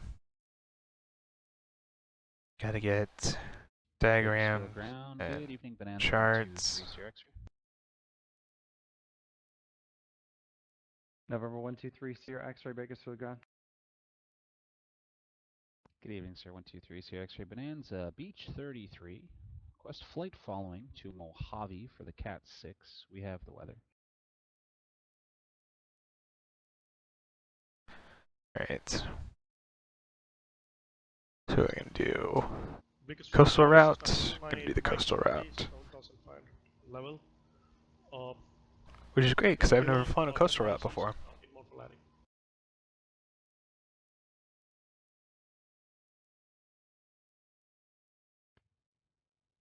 Sky 298 Mike Charlie, Bakersfield Tower, verify you're 5 miles southwest. So 29 Mike Charlie, yeah, we are 5 miles southwest, yeah. Sky 8 Mike Charlie, same position again. So 29 Mike Charlie, we are 5 miles west. 20. Sky 8 Mike Charlie, roger. And you're landing at Bakersfield? So 29 Mike Charlie, yes, we are landing in Bakersfield.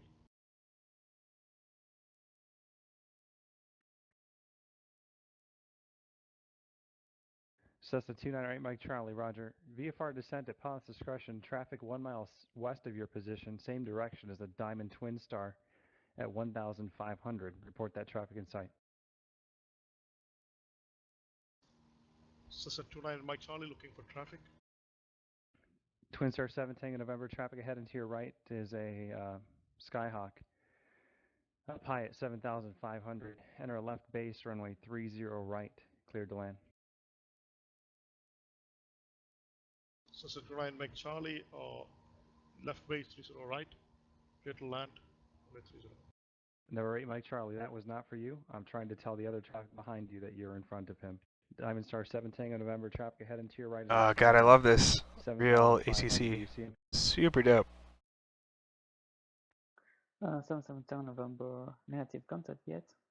Number 7 Tango November, roger. Enter right, enter left downwind, runway 30 right, left downwind. Alright, just looking at my charts here real quick. Delta downwind. Navo 32 Delta, runway 30, clear to land. Runway 30, 32 Delta. Sky 298 Mike Charlie, make a wide left 360. Start your descent. Enter left traffic, runway 30 right. Right, left 360, make the descent, and the right traffic 30 left, you said? Sky 8 Mike Charlie, make a left, wide left 360, join the left downwind, runway 30 right. So 29 Mike Charlie, left downwind 30 right. November 3 Sierra X-ray, say requested altitude to Mojave. We'll try 5.5 and possibly up to 7.5 depending on the terrain on the way. November 3 Sierra X-ray, roger. Departure frequency 118.8, squawk 4605.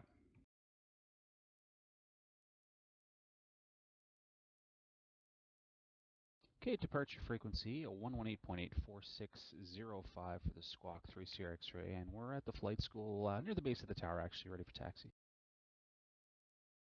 November 3 Sierra X-ray, read back correct, runway 30 right, taxi via Alpha Bravo. Alpha Bravo 30 right, 3 Sierra X-ray. In background, good evening. United 106 is at the terminal ready to taxi I-5 with information Romeo. Sky 8 Mike Charlie, you're not listening to my instructions, sir. I instructed you to make a left 360. You are now making a right turn. Make another left 360, left-hand turn. Center line Mike Charlie making a left 360. Okay, for Tower 770 November, entering base for runway 30 right. Just want to confirm the line clear to land. November 7 Tango November affirmative, runway 30 right, cleared to land, traffic no factor. 30 right, clear to land, 770 November.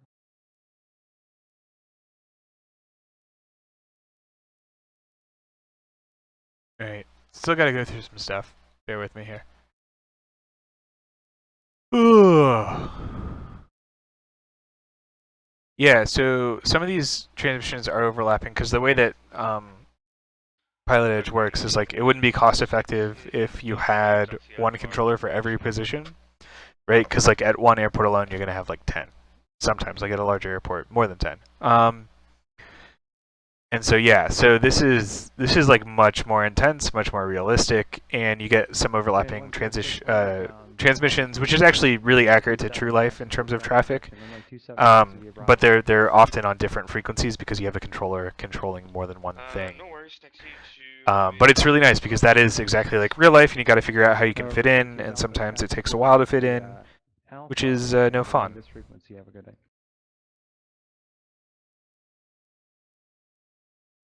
John Wayne Tower, Skyline 437 Papa Delta, signal peak, inbound, full stop with Echo. Navo 32 Delta, turn right when able, taxi to parking via Alpha, remain this frequency, over. November 32 Delta, taxi to the ramp via Alpha this frequency. Skygate Mike Charlie, circle at pilot's discretion to enter a right base. OCN, MZB, okay. So center line Mike Charlie and the right base 30 right. McCarran Tower 584 Lima Covey ready for IFR departure. November 584 Lima, Quebec, Las Vegas Tower, runway 19 right at Sierra, cleared for takeoff. Cleared for takeoff, I think. Santa Maria Tower holding runway 30 right, northeast departure. Okay, so I think... November 722 Papa Charlie, Santa Maria Tower. Oh man, I just haven't flown these RITs before, so I'm trying to like make sure that I'm getting everything right. Skygate Mike Charlie, maneuver to enter a 1 mile final, runway 30 right. Traffic will be departing prior to your arrival. So I'm going... So center line Mike Charlie, maneuver in the 1 mile. Where are you at? November 7 Tango November. All this is stuff that I'm going to have to cut out of the YouTube version. This frequency. Make this 2 videos. Santa November, runway 30 right, vacated via Alpha to drop this frequency. November 7 Tango November, you did pass the Cat 5 test, congratulations. Thank you very much. Bakersfield Tower, Bonanza 123 Sierra X-ray Bravo short 30 right, we're ready for departure. So I guess I need to get the weather Bakersfield Tower, east departure approved. Traffic maneuvering the at San Diego, make sure I'm doing this correctly. Okay, clear takeoff 30 right, right turn out. So winds 190, these are calm, which is not helping me, so I don't know if they're operating out of the east or out of the west. Runway 30 right, cleared to land. Center line Mike Charlie, clear to land runway 30 right.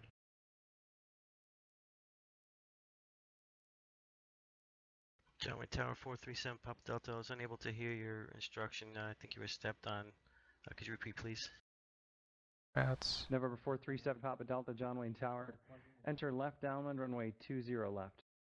Left downwind 20 left, 437 Papa Delta. Navajo 32 Delta, confirm Cat 4. we'll do that at 9,000 feet. Did you pass the Cat 3 already? Yes, sir. That was the 3 patterns. Number 32 Delta, Roger. Thanks a lot. Those are both being put in right now. Roger. Skyline 4 Lima, Quebec. Contact Las Vegas departure. Good day. Departure Lima, Quebec. Oh my goodness, this is so confusing. Okay. Passive. Bonanza 3 Sierra X-ray. Contact departure. Good day. Okay, we're to departure. And I believe that's Cardi. So LAX 118 radial.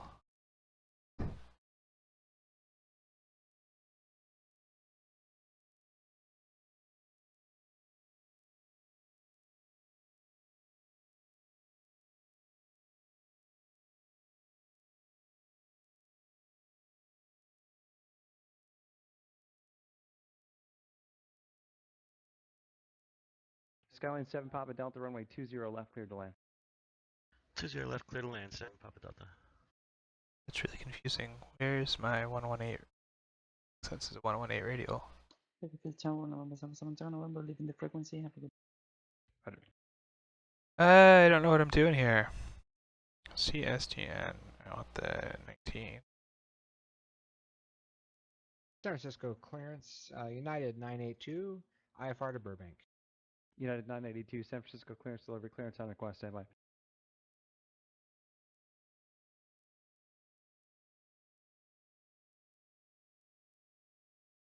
Lindbergh Tower, United 106 ready to go IFR.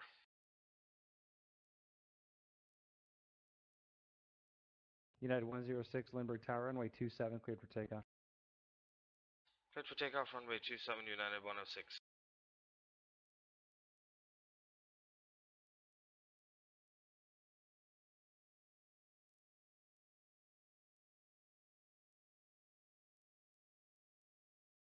Sky 298, Mike Charlie, just be advised, I will be unable to proceed with a passing grade on the Cat 5 test due to your altitude when you came over Bakersfield.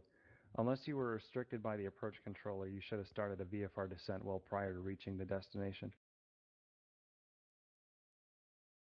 Okay. Rather try and make Charlie. Oh, yeah, Las Vegas is on the network. It's a little far out, though. This is going to be a more interesting flight, I think, for everyone involved, including me. I'm really hoping I don't fuck it up. I think I have a pretty high probability of fucking it up, because I'm not used to this airspace. It's really confusing, crowded airspace that requires a lot of prep and a lot of knowledge that I don't have, but this is why I'm here, to learn. So we're going to figure it out. We're going to do the tech route, CSTN 19, and that's what we're going to file for. And we're going to file for 9,000 feet. Oh god, let me not get this wrong too. Because I know I'm going to get things wrong, and I just want to eliminate. So I can fly that at 9,000 feet, which is what I'm going to do. 1,000 feet. So you've got good tanks. Let's go ahead and start up. Do this really quickly here. Everything's closed, including door. Brakes are set, parking brakes. Starter's gonna, kidding me? What do we got here? Okay, calm down. Starter, igniter, fuel. And let's start seeing that propeller spin, please. And there you go. There you go, okay. Pressurization's coming up. Prop can go to full, and that's gonna start spinning a whole lot faster now. Starter gen can come on, igniter can come off. Engine. That's gonna be on until we hit 800 ripums. Engine. Okay, fuel off select can go on pusher. Autopilot trim. Taxi. Lights should have been on before. Already fucking things up. Pitot stall heat's coming on. Go ahead and set our flaps for takeoff. Bing, bing, bing. Get all of our hardware connected here. Okay, so we're good sitting here. I'm going to put the parking brakes on. I'm going to turn my headset on, turn it up, and make sure we actually file our flight plan here. So pilot, oh, first of all, yeah, good. I don't think you can connect to both of them at the same time, but that would be hilarious if I found a way to screw that up. Alright, file a flight plan. Epic Slant Golf, starting at John Wayne, and we are going to end at San Diego. I'm going to take the tech route at 9,000 feet. True airspeed is going to be 250. Hey, look, Grand Caravan. No alternate. Or actually, let's file an alternate. Alternate is going to be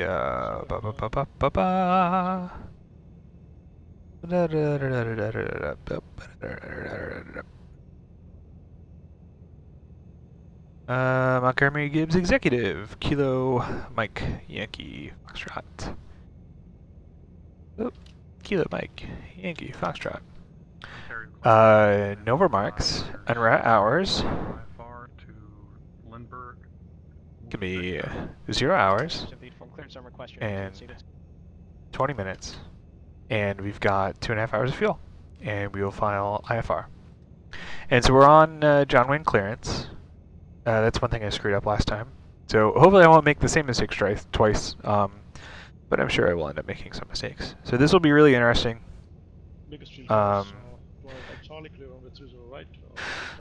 Okay, here we go. Well, once we get a break here. The corrections, I love them. This is why I'm here. Let's see if he's going to read back his correction.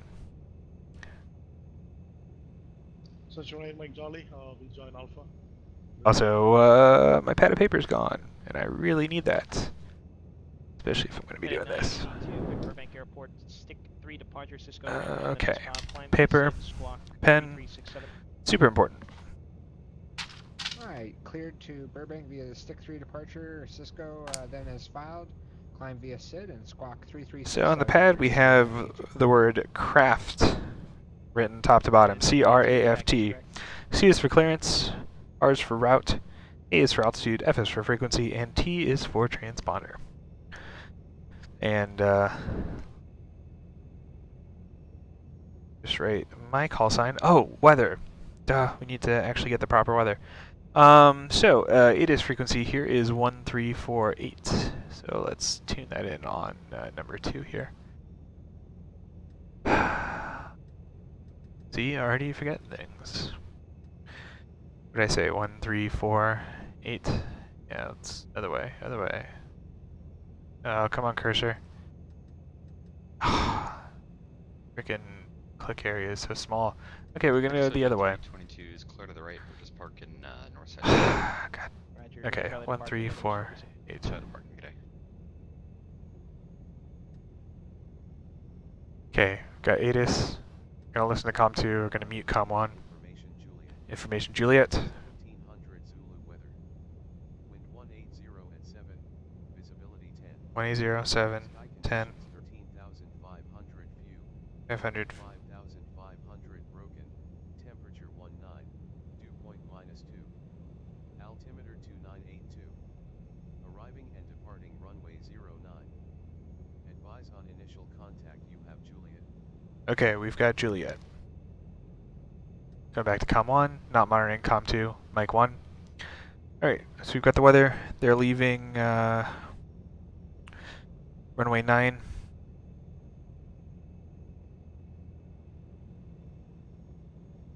Wait a minute. Wait a minute. I got the wrong ATIS. That's San Diego's ATIS. I was like, there is no runway 9. Okay, let's calm down. Do this correctly. We're looking for 1260 on the ATIS.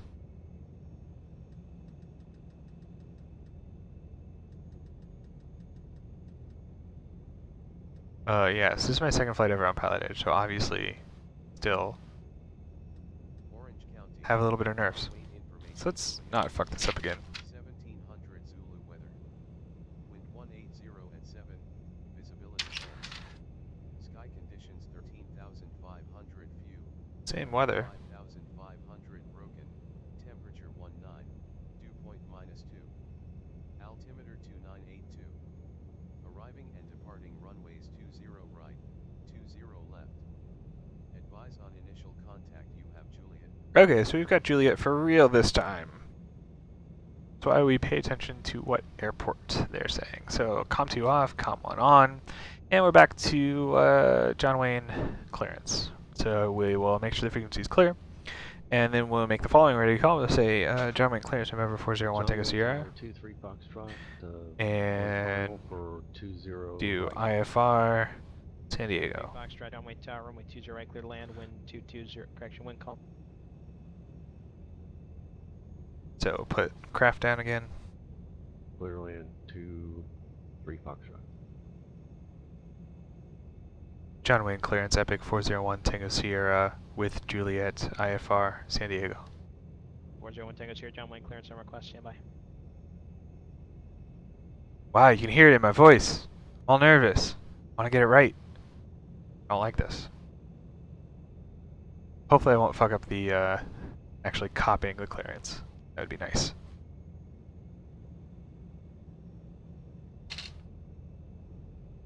Speaking of, let's set up some area to actually write this down.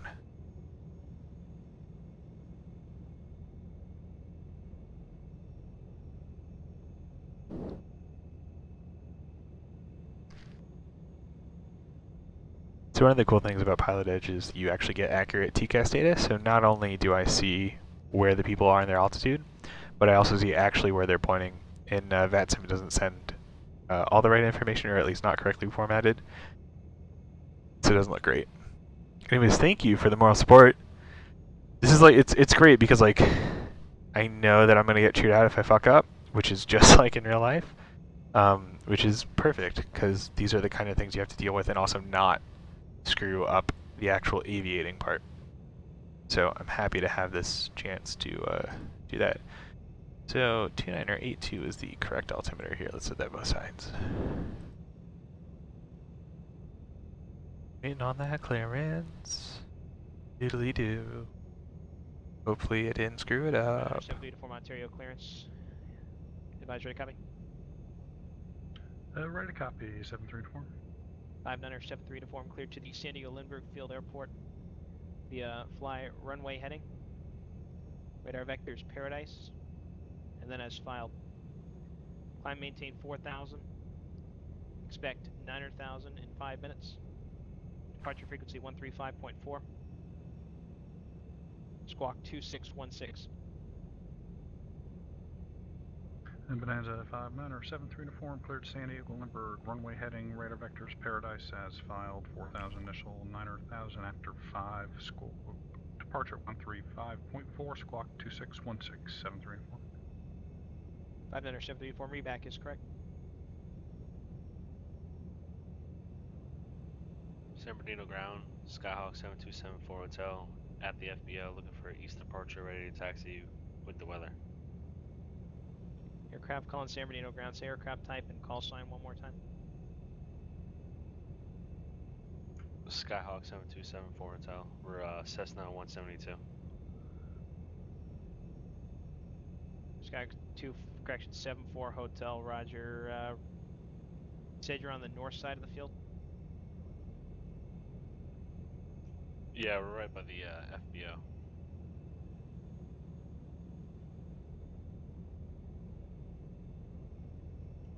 So yeah, north side. 7274 Hotel, roger. Runway 6, taxi via Alpha.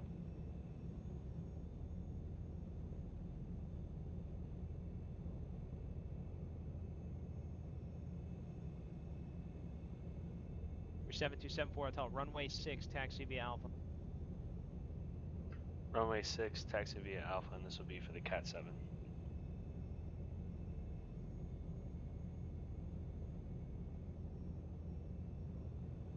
Roger, make sure you let approach now.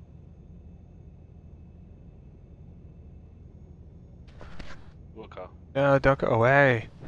I want you ground, to hear this readback, this epic readback that's about to happen. General Aviation, requesting taxi FR. 59er 73 uniform, runway 26 left, taxi via Sierra Whiskey. 26 left, Sierra Whiskey, 7324. Number 723 Foxtrot, cross runway 20 left, join Alpha to parking, remain on this frequency. 401 Tango Sierra, John Wayne clearance, advisory to copy. 401 Tango Sierra, ready to copy. 401 Tango Sierra, cleared to the San Diego Lindbergh Field Airport via fly heading 175. Radar vectors Victor 25.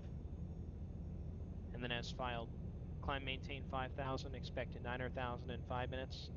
Departure frequency 128.1, squawk 2602. Clear to San Diego, Lindbergh, radar vectors, heading 175, radar vectors, Victor 25. 5,000, expect 9,005 minutes after departure, 128.1, departure frequency 2602 in the box, 401 Tango Sierra. 401 Tango Sierra, read back is correct.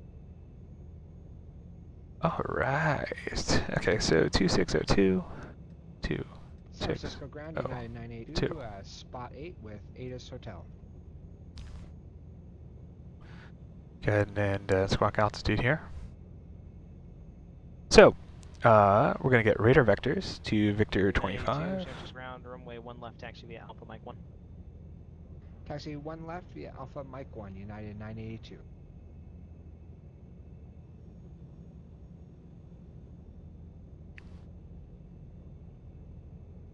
Let's get a map, flight plan, insert waypoint,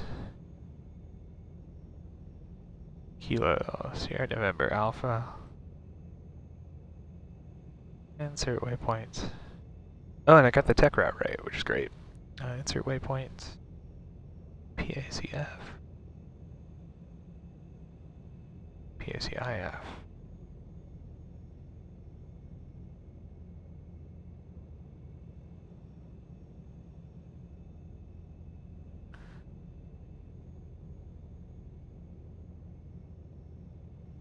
Alright, so he's going to give me vectors to Victor 25. So let me look up Victor 25.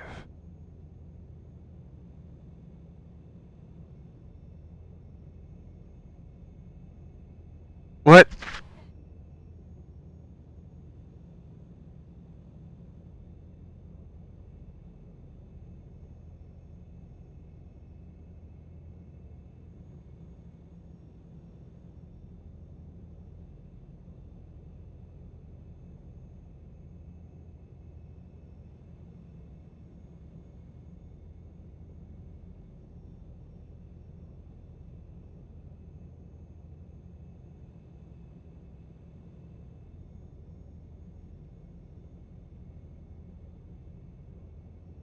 Evening Mojave Tower, Bonanza 123 CRX, we're 8 miles to the west, landing Mojave. Okay. Quick interruption there. Cat starts knocking at the door. Had to kick her out earlier. She was misbehaving. Oh, I see Victor 25.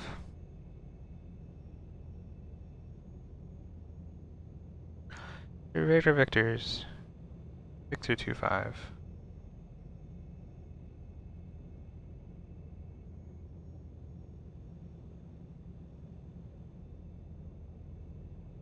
So I guess once we get to Victor 25, we'll go to MZB. I'm a little bit confused here, but we'll figure it out. So Cardi and MZB.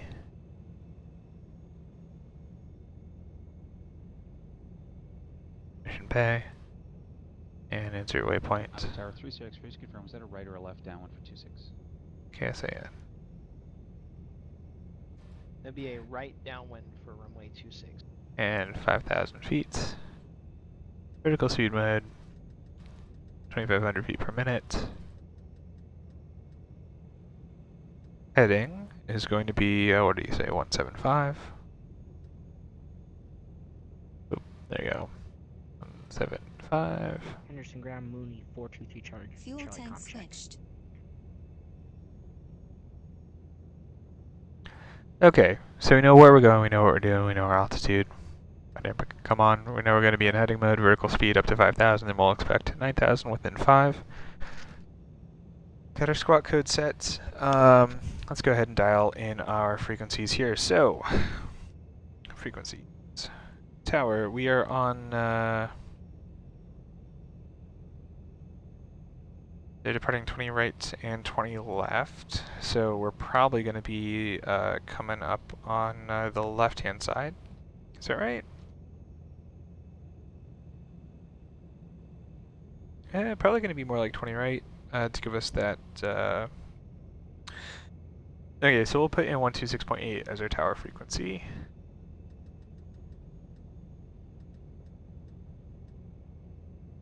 And oh, you're back. I don't know when you got back, but there was a cat interruption that I had to take care of. San Bernardino Tower, Skyhawk 727. Okay, so that's our tower frequency. 7274 Then tower runway 6 clear for our takeoff, departure right down frequency is going to be 128.1. Clear for takeoff, right downwind departure for 74 Hotel.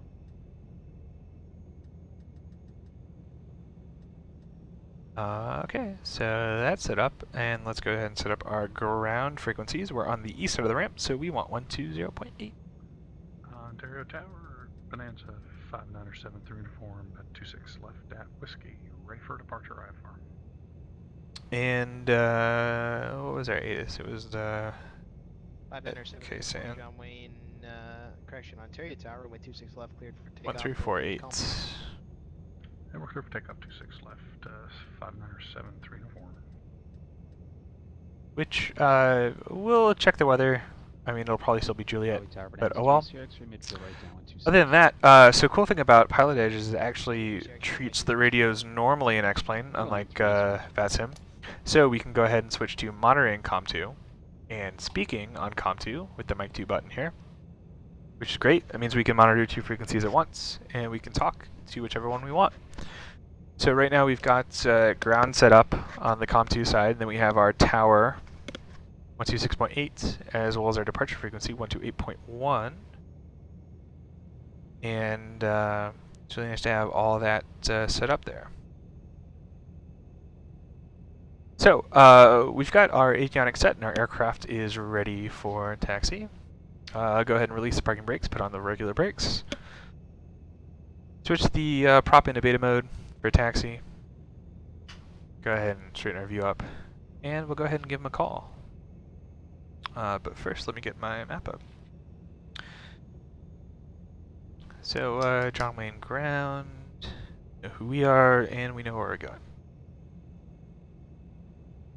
San Francisco Tower, United. We'll wait for this guy. Short, runway 1 left. 982 San Francisco Tower, runway 1 left, cleared for takeoff, wind 150 at 6. Clear for takeoff, United 982. John Wayne ground, November 401 Tango Sierra, ready for taxi. 401 Tango Sierra, runway 20 left at Kilo, taxi via Alpha Hotel Charlie Kilo. 20 left, Kilo, intersection, Hotel Kilo, or sorry, Hotel Charlie Kilo, 401 Tango Sierra. So, Hotel Charlie Kilo, Kilo intersection. Cool. So we gotta 401 Tango, so actually that's gonna be Alpha Hotel Charlie Kilo. You need to join Alpha before Hotel. Roger, Alpha Hotel Charlie Kilo, 401 Tango Sierra.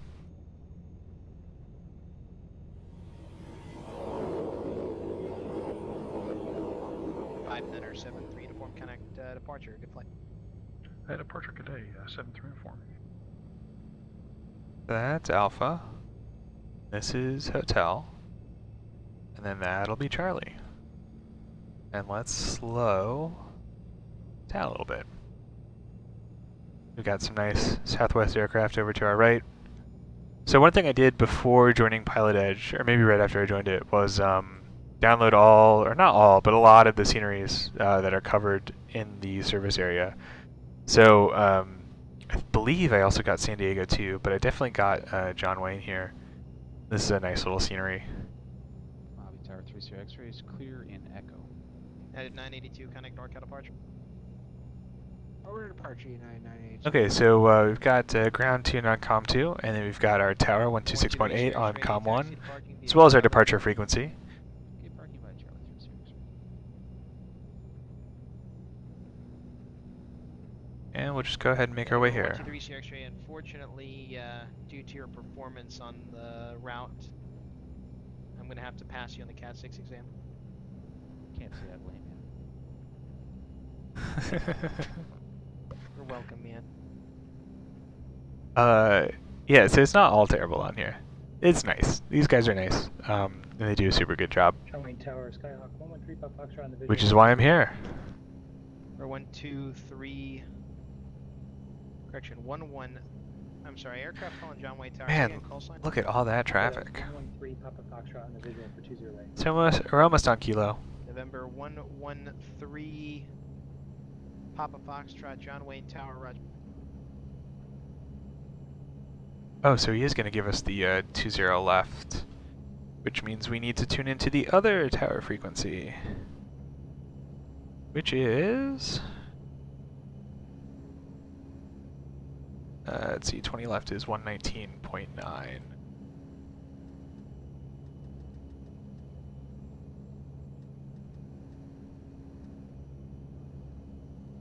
Henderson Ground, Mooney, 23 Charlie. Charlie would like to taxi. Alright, and we're going to COM 1, and we're going to Mike 1. And we'll wait for this guy to take care of that call, and then we'll let him know we're here.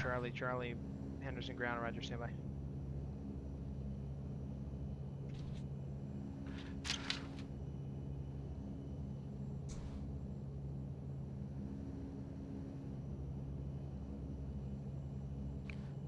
John Wayne Tower, 401 Tango Sierra at 20 left intersection Kilo, ready to go.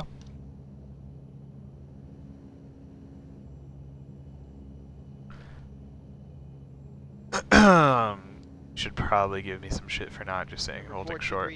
Charlie, runway 17 right, taxi via Alpha Hotel. I'm gonna go ahead and take us out of beta mode. Flaps are set for takeoff. Runway 17 right, taxi. Avionics are set. Thank you. We're looking for traffic at our right. 423 Charlie, that was mumbled. I didn't copy the transmission. Runway 17 right, taxi via Alpha Hotel.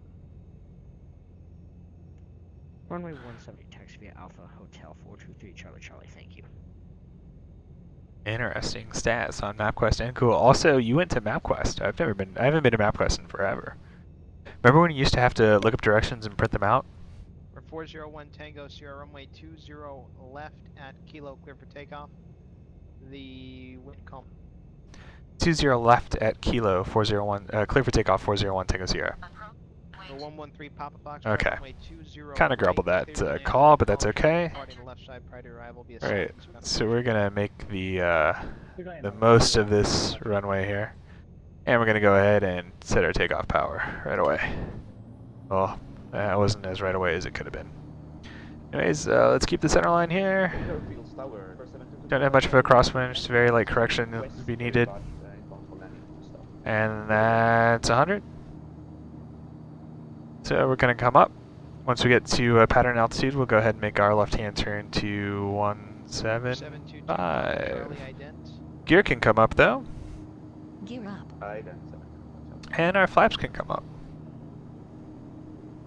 And that's pretty good as far as altitude here. Go ahead and autopilot. That lovely, quick, jarring autopilot transition there. Go to 175. We're also going to watch our speed here. 401 Tango Sierra, connect SoCal departure. Over to departure, 401 Tango Sierra, thanks. SoCal departure, 401 Tango Sierra, with you climbing 1.4 for 5,000. 410 Tango Sierra, SoCal departure, radar contact, climb maintain 9,000. 9,000, 401 Tango Sierra. Hey, look at that, I'm doing my radio calls without even thinking. Look at me now. 597, 3 uniform clear direct Paradise. Look at me now.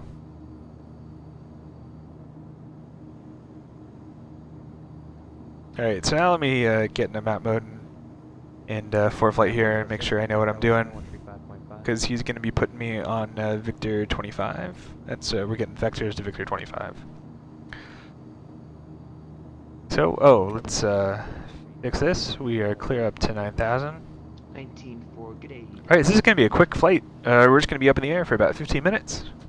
America 717, contact SoCal approach 128.1. Get back in the swing of things. It's always clearance delivery that fucks me up. It's just like not knowing if I found the right route, not wanting to fuck it up. Where's my traffic? LA Center. He's above me, but we're getting pretty close. Let's see if I got a visual on him. 401 Tango Sierra, direct Cardi. Direct Cardi, 401 Tango Sierra. I know what I'm doing. I've been doing this while. Approach American 717, 9,000 for 7,000. And we'll turn nav mode on, we'll make our left-hand turn. Traffic 12 o'clock, 8 miles, same direction. Traffic behind us. It's feeling great. And we're looking for American 717. Eating that up a little bit. There we go. Still below 250. Still climbing at 2,500 feet per minute. Feeling good, feeling great. Set our speed bug to 250 just to remind us.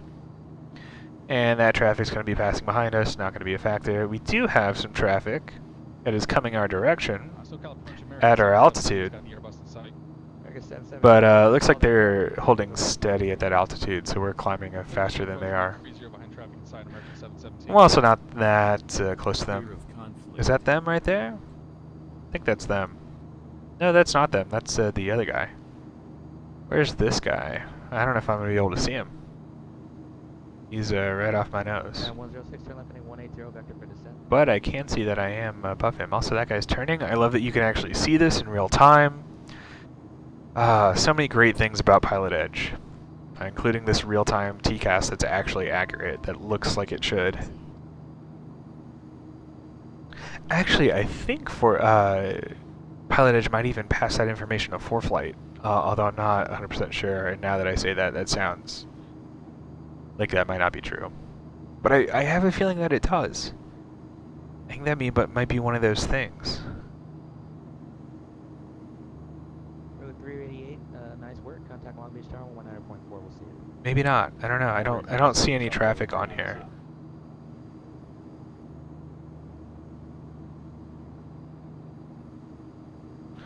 But actually, you know what? That might be something that I need to set up. Anyways, let's go ahead and update that we're going direct CARD on ForeFlight. Got to be conscious of the active MOA on the left, which shouldn't be a factor. I'm going to pass well to the west of it. That's actually not a MOA, that's just a restricted airspace. Oh, we are busting our speed here.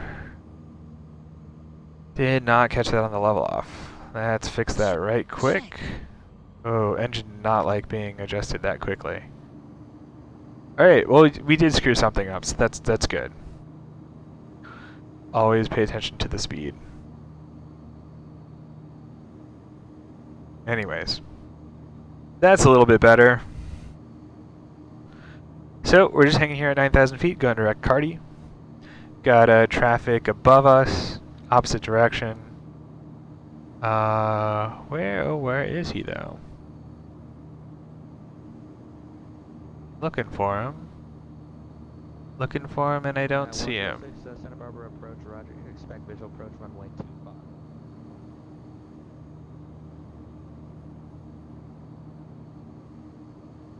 Oh, he must be below us.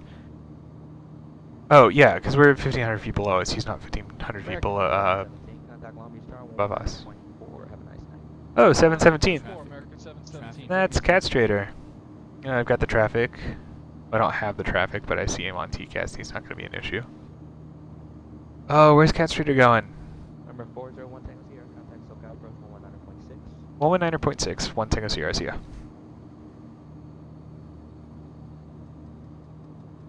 United 106, turn left heading 040, descend to maintain 4,000.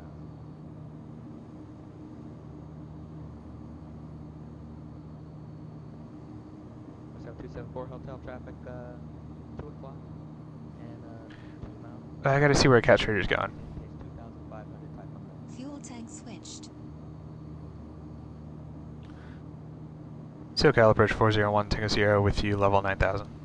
401 Tango Sierra, SoCal approach, roger, advise when you have the weather. Clear of conflict. The Palomar altimeter is 3006. Roger, we've got Juliet 1 Tango Sierra.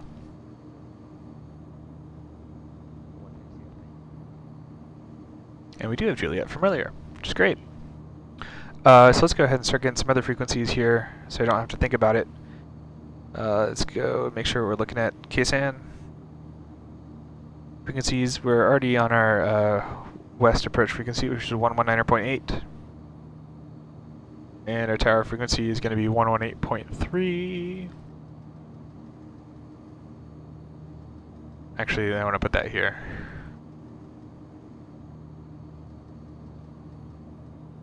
And then our ground frequency is going to be 23.9.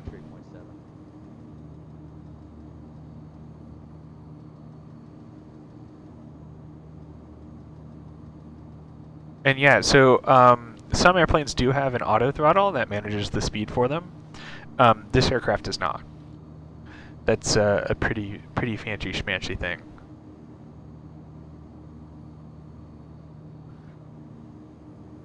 But that's my fault for not looking at the speed on my scan. 982 Oakland's fine, maintain flyable tree treaser. So once we hit Cardi, we'll go MZB, then into San Diego. And we do know that they are landing runway 9er from the ATIS that we got earlier. Mistakenly, still useful information. So runway 09er, winds are calm, and we've got beautiful, beautiful weather for the most part. Visibility's not amazing, but it's good enough for government work. And let's see here. So yeah, we'll probably get vectored for the visual. Got the other information up should we need it. And we've got our frequencies here. So we've got a tower frequency on the left-hand side and then ground on the right. 106 is going to maintain 2,000. So all we have to think about is our descent. Once he tells us what our descent is. Anyways, I want to see where Cat Strader is. He's calling as American 717. The 717 part is always his call sign. Let's see where he's going. Let's look at the live map. American 17. He's going from San Francisco to what's LGB? Long Beach. Is that what that is? Yeah, that is indeed Long Beach Airport. So he is up north, closer to LAX. And looking at the map, that's me going down south. 4 Hotel, do you want to keep flight following, or will this be it, just transition the chunk?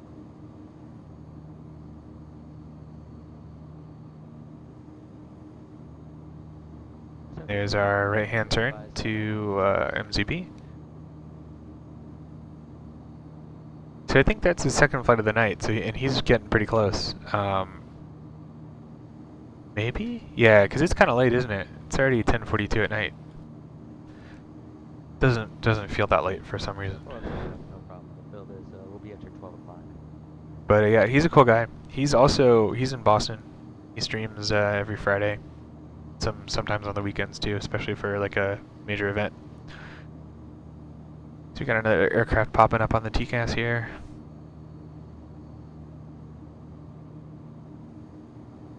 And 106, contact the Santa Barbara Tower 119.7.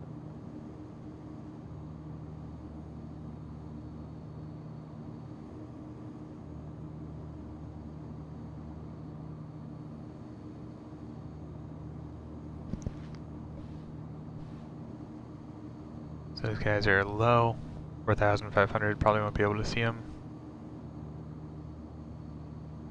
without scooching up here. See if I can scooch up without actually going through the ceiling and triggering some loud noises.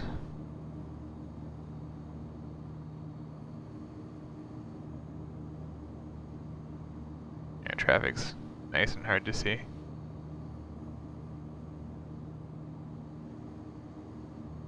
Where's that 4 Hotel, Roger? Radar service. Yeah, where are they? Contact Del Monte Tower, I'll see you. I do not know. Thank goodness for TCAS.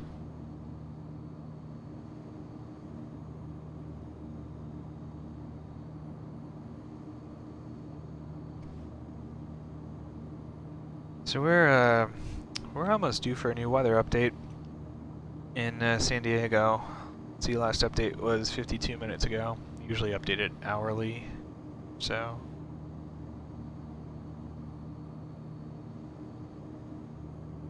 But not a whole lot of traffic in San Diego today. Like a couple planes out there.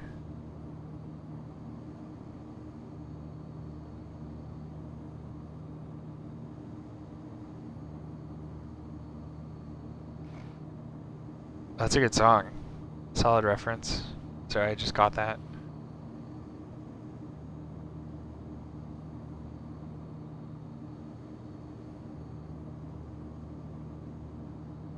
Hey, look, we found a cloud. Right in front of us.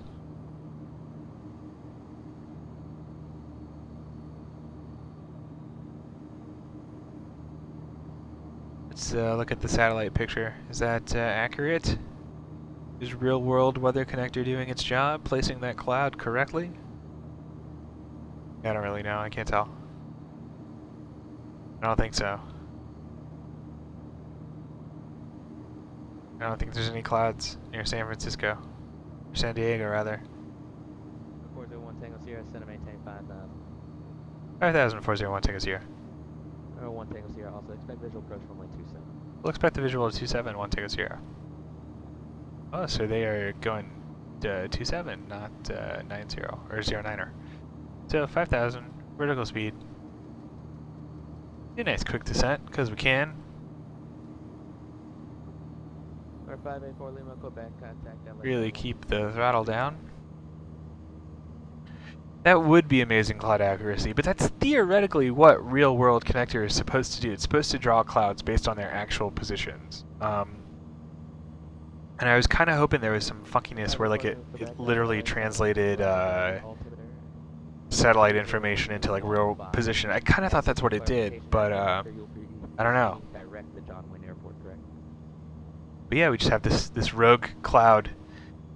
I guess there's some other clouds over there.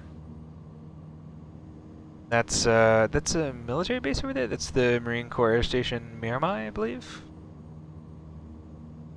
That's right. Bravo, 8432. Miramar, not Miramar. Miramar. Miramar, like the film studio.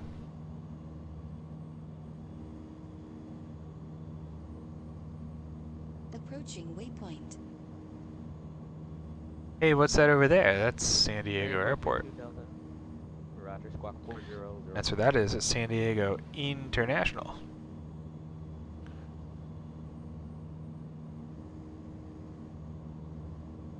Oh, I literally just saw your comment, Gray Plumes of Smoke, and assumed you were talking about Fly heading 090, vector final approach course. 090 after Mission Bay, vectors final approach, 1 Tango Sierra. Traffic. Traffic. Let's go ahead and set our heading to 090, which is due east. And we'll hit that right after we hit Mission Bay, which is right about now.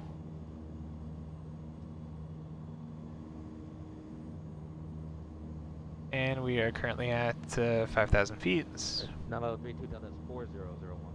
Approaching waypoint. Hey buddy, I said heading mode. Let's get over to 090, please. And we're gonna slow down to about 200 knots. Clear of conflict. 90 miles Yeah, you are. Of the Santa Maria Airport. Santa Maria altimeter 300. Yeah, so I saw your comment about smoke and I thought you were talking about the clouds, but now I'm actually reading the chat, and that's pretty cool. Fire's always great. I mean, they're not great, but they're fun to watch. Like, I wish that nothing bad ever happened in regards to fire, but if a fire is going to happen, I'd like to know about it. 401 Tango Sierra, center maintain 3,800. 3,800, 401 Tango Sierra.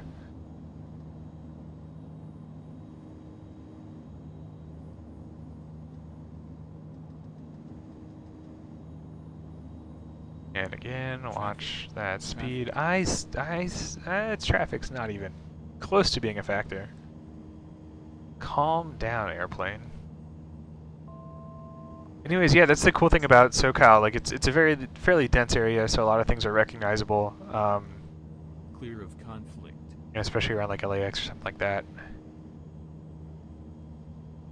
But yeah, no. Fire. Let's talk more about that. Actually, I'm wondering what the status of the big fires in North Carolina are right now. I know they were having trouble getting those under control.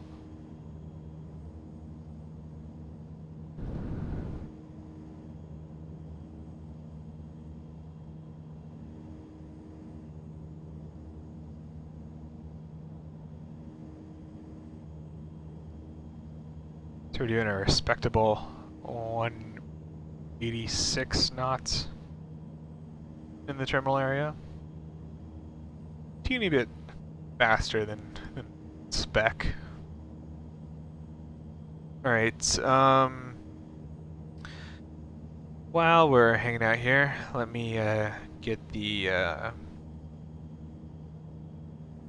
setup for flight for the visual into 27, which really doesn't technically involve anything, but it's nice to see the traffic pattern represented there to get sort of oriented as to where I am. Right now we're just flying through the San Diego Bravo, eastbound, over the burbs. I guess this is technically burbs, right? We're over, what are we over, Lemon Grove? Over 94. California 125 is going to be off to our left. Which, yeah, all these roadways are represented really accurately.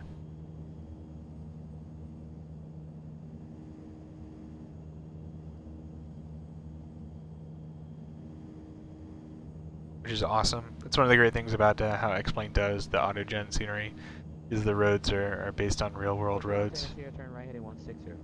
Right, 160-401 Tango Sierra. Also, let's keep the speed up, shall we? I want to be at 150. Right, 432 Delta contact. So now we're essentially turning right on an extended speed. This be a right base, which is great before we hit the mountains. And then we'll have another perpendicular right-hand turn. 401 Tango Sierra, Limburg Airport, 3 o'clock, 9 miles, report in sight. Roger, report in sight, 401 Tango Sierra. Do I have the field in sight? You said the airport's in sight? Negative, we will report the field in sight, 1 Tango Sierra. Right. At 3 o'clock?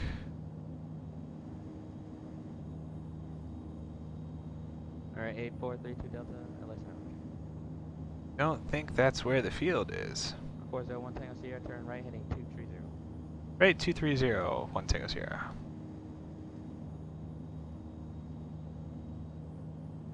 That would definitely help. Because yeah, I think... I guess, yeah, that is technically 3 o'clock, but that's hard to see.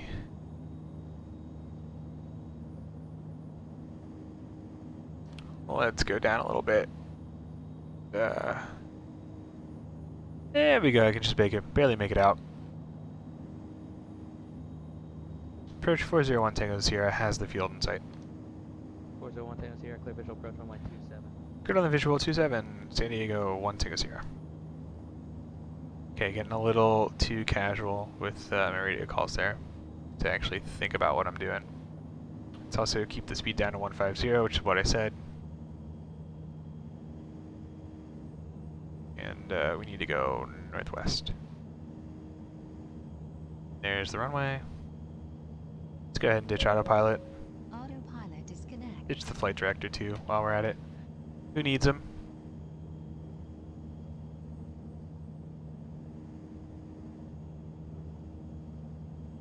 Yeah, it's a little bit hazy, which I believe is accurate. What are they reporting? They're reporting 10 square miles visibility. Which I mean... 118.3, 401 Tango Sierra, see ya.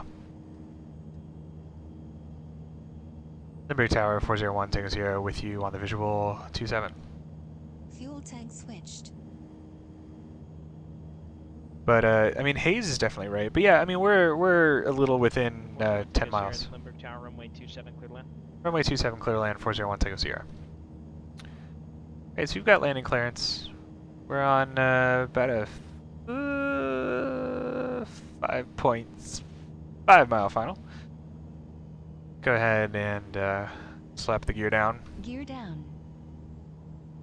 So I feel like kind of out of trim here. Sorry, 13 Sierra X-ray over to departure. Which is part of that's also because we're a little bit fast. Let's go ahead and get our flaps down. Nose gonna come up, gonna fight that tendency so we don't porpoise. Brickyard 3550, Long Beach clearance, clear to Las Gonna Vegas. line up a little bit better here. 2 departure, Daggett transition, then as filed. Climb via SID, accept, maintain 3000. Departure 128.1, squawk 4435. Thank you, sir. We're cleared over to Vegas. Scenic And departure, we're clear going to be ahead. going to signature on the right, so we want to Departure 4435 in the box. Brickyard 3530. Jesus, 35, feedback is that correct. call. That was great. So what do we have? We have a 7-knot crosswind from the left-hand side. So we're going to crab it a little bit. Rate Joshua, departure radar contact, climb maintain 1000. Approaching waypoint. Number get the speed up. 2014 X-ray, yeah. 2014 X-ray, Bakersfield, contact Bakersfield departure, we'll see it. I'm using a lot of bigger corrections here, so let's get this trimmed out. 118.8. That's feeling a little bit better. At 982. And let's keep our heading. 3.55. This is what we want. We want a 500 feet per minute descent, more or less. At this speed. We're on glide slope. See the traffic crossing right to left. Really not a factor. 400. Radar altimeter. Working hard. And Okay, Montgomery Tower start going down a little bit. Frequency change to Gillespie, please. That poppy doesn't seem exactly right. And like 4 airplanes called at the same time. The frequency change is approved for the aircraft to Montgomery. Then at 982 LA Center. I bet there's more than 100 microbreweries in this view. Alright, so we've got the highway off to our right there. Some power lines. Oh man, some real power lines. So let's... That's a little bit close. I don't know how accurate those power lines are, but damn. I guess that's the reason for the displaced threshold, isn't it? 2014 X-ray, thank you. Number 123 Sierra X-ray, clear direct Palmdale. Okay. Resume navigation. Clear direct Palmdale on nav 3 Sierra X-ray. For 584 Lima, Quebec. Okay, let's get down here. Contact LA Center 126.35. Alright, that was a floater, if I've ever seen one.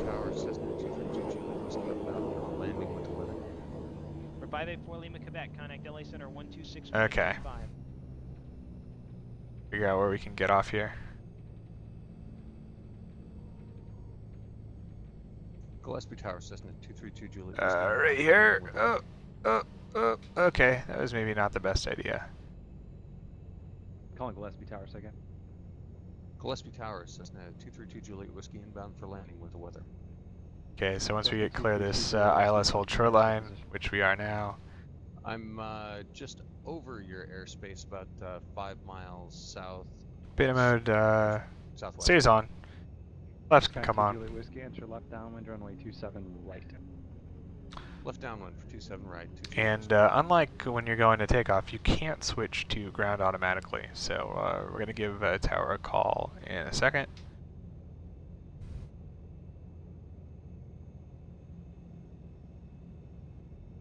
San Diego Tower 401, Tango Sierra is clear the runway at Charlie 6, looking for a signature. Taxi to signature is what I meant to say. Ooh. 401 Tango Sierra, taxi to the right via Charlie, remain this frequency. Ramp via Charlie with you, 1 Tango Sierra, thanks. Yeah, that would, those power lines really freaked me out. And I think, you know, I've been to Ksan, and usually I think X-Plane does make it a point to put obstacles, including power lines, accurately. Let me actually take a look at my VFR chart.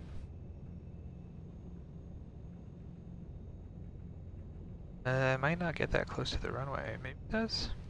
It shows buildings. Hazard zero might have that information. The well, hazard advisor's disabled because we're below 30 knots. Which is good. We don't want to be above 30 knots for taxi.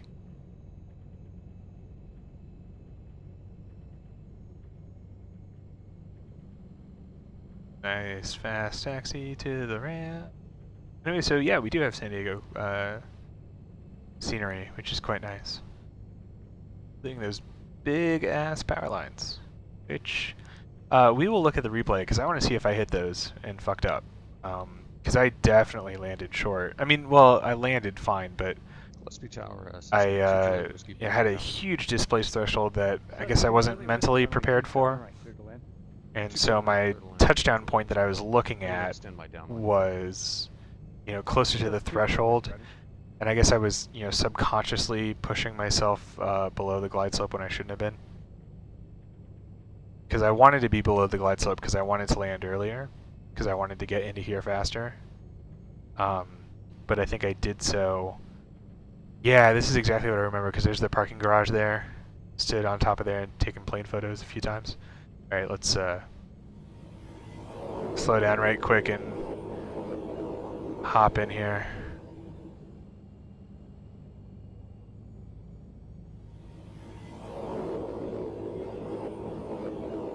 That looks like a Dassault Falcon 7X, maybe?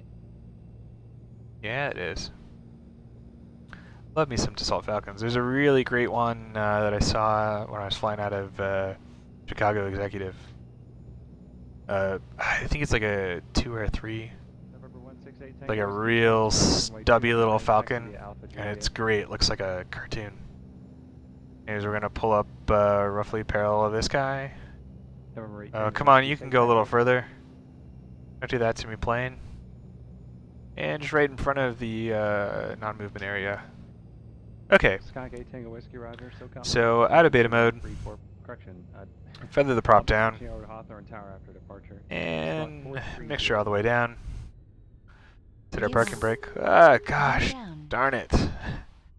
Those buttons. Twice in one day. What a rough day. I'm gonna have to fix that soon now that I've done that twice. One day. That's pretty embarrassing.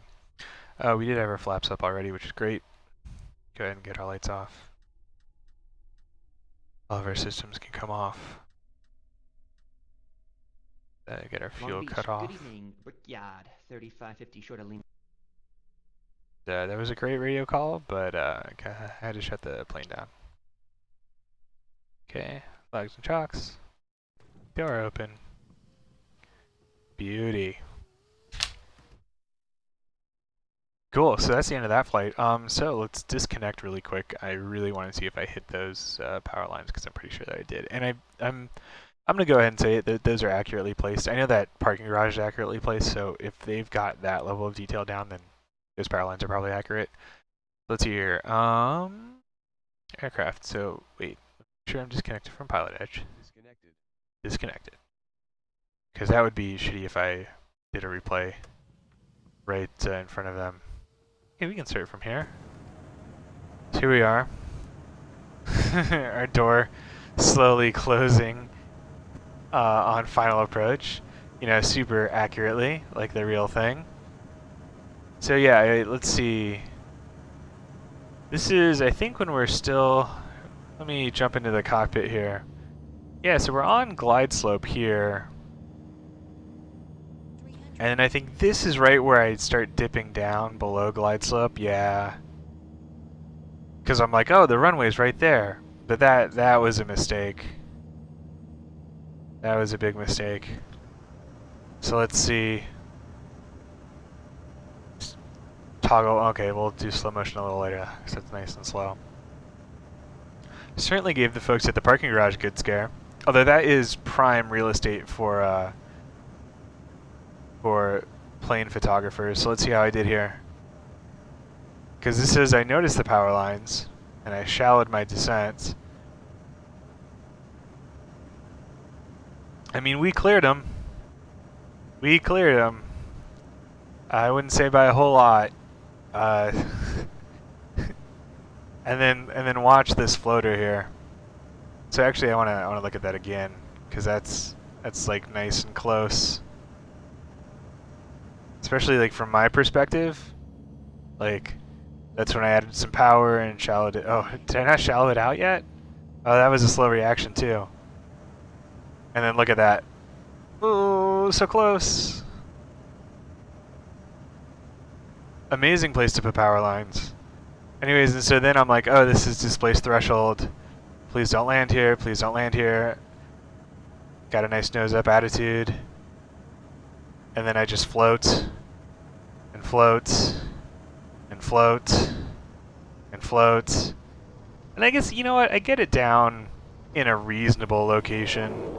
But I could have done better. I should have been able to take this first turn off. That was definitely way too late. So overall, good landing in that we didn't thump it. We didn't crash. We didn't hit those power lines, but we got mighty close. And we were definitely low on the glide slope. And then this is me just doing a nice handbrake turn here to get into this turnoff so that I don't have to go all the way down to the end of the field and then have to cross the runway in order to get over to this side. That would be really embarrassing. That'd be super sad. Anyways, yeah, you got to go to that parking garage. I think they might, because I was actually parked there. Because I think that there was like a rental car return place. While I'm talking, let's just look at that landing again. I want to look at that from,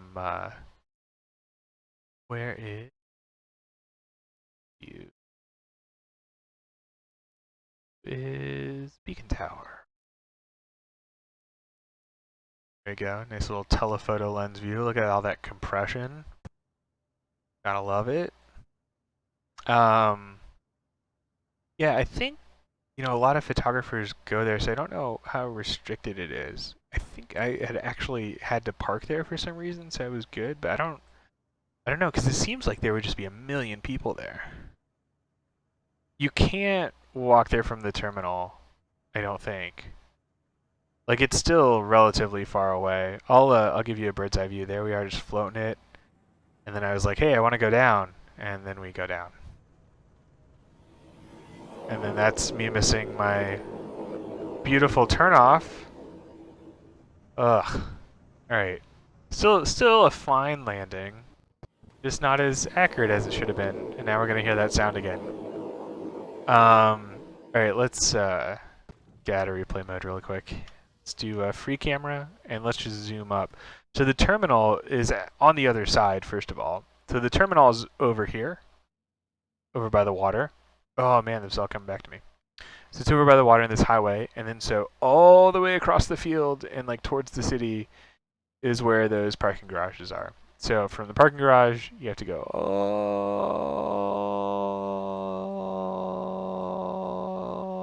the way over here. So it's a bit of a trip. But, I mean, Uberable, for sure. Anything's Uberable. Yeah, you can Uber that. Uber that nicely. This will might be a 10-minute jaunt in traffic. I don't know. Yeah, that is indeed San Diego. Nicely rendered out here. Is that a train or is that a highway? That is the highway. Anyways, thank you for joining me. That first flight was pretty boring, but this one was not bad. And go ahead and disconnect now and call it a night.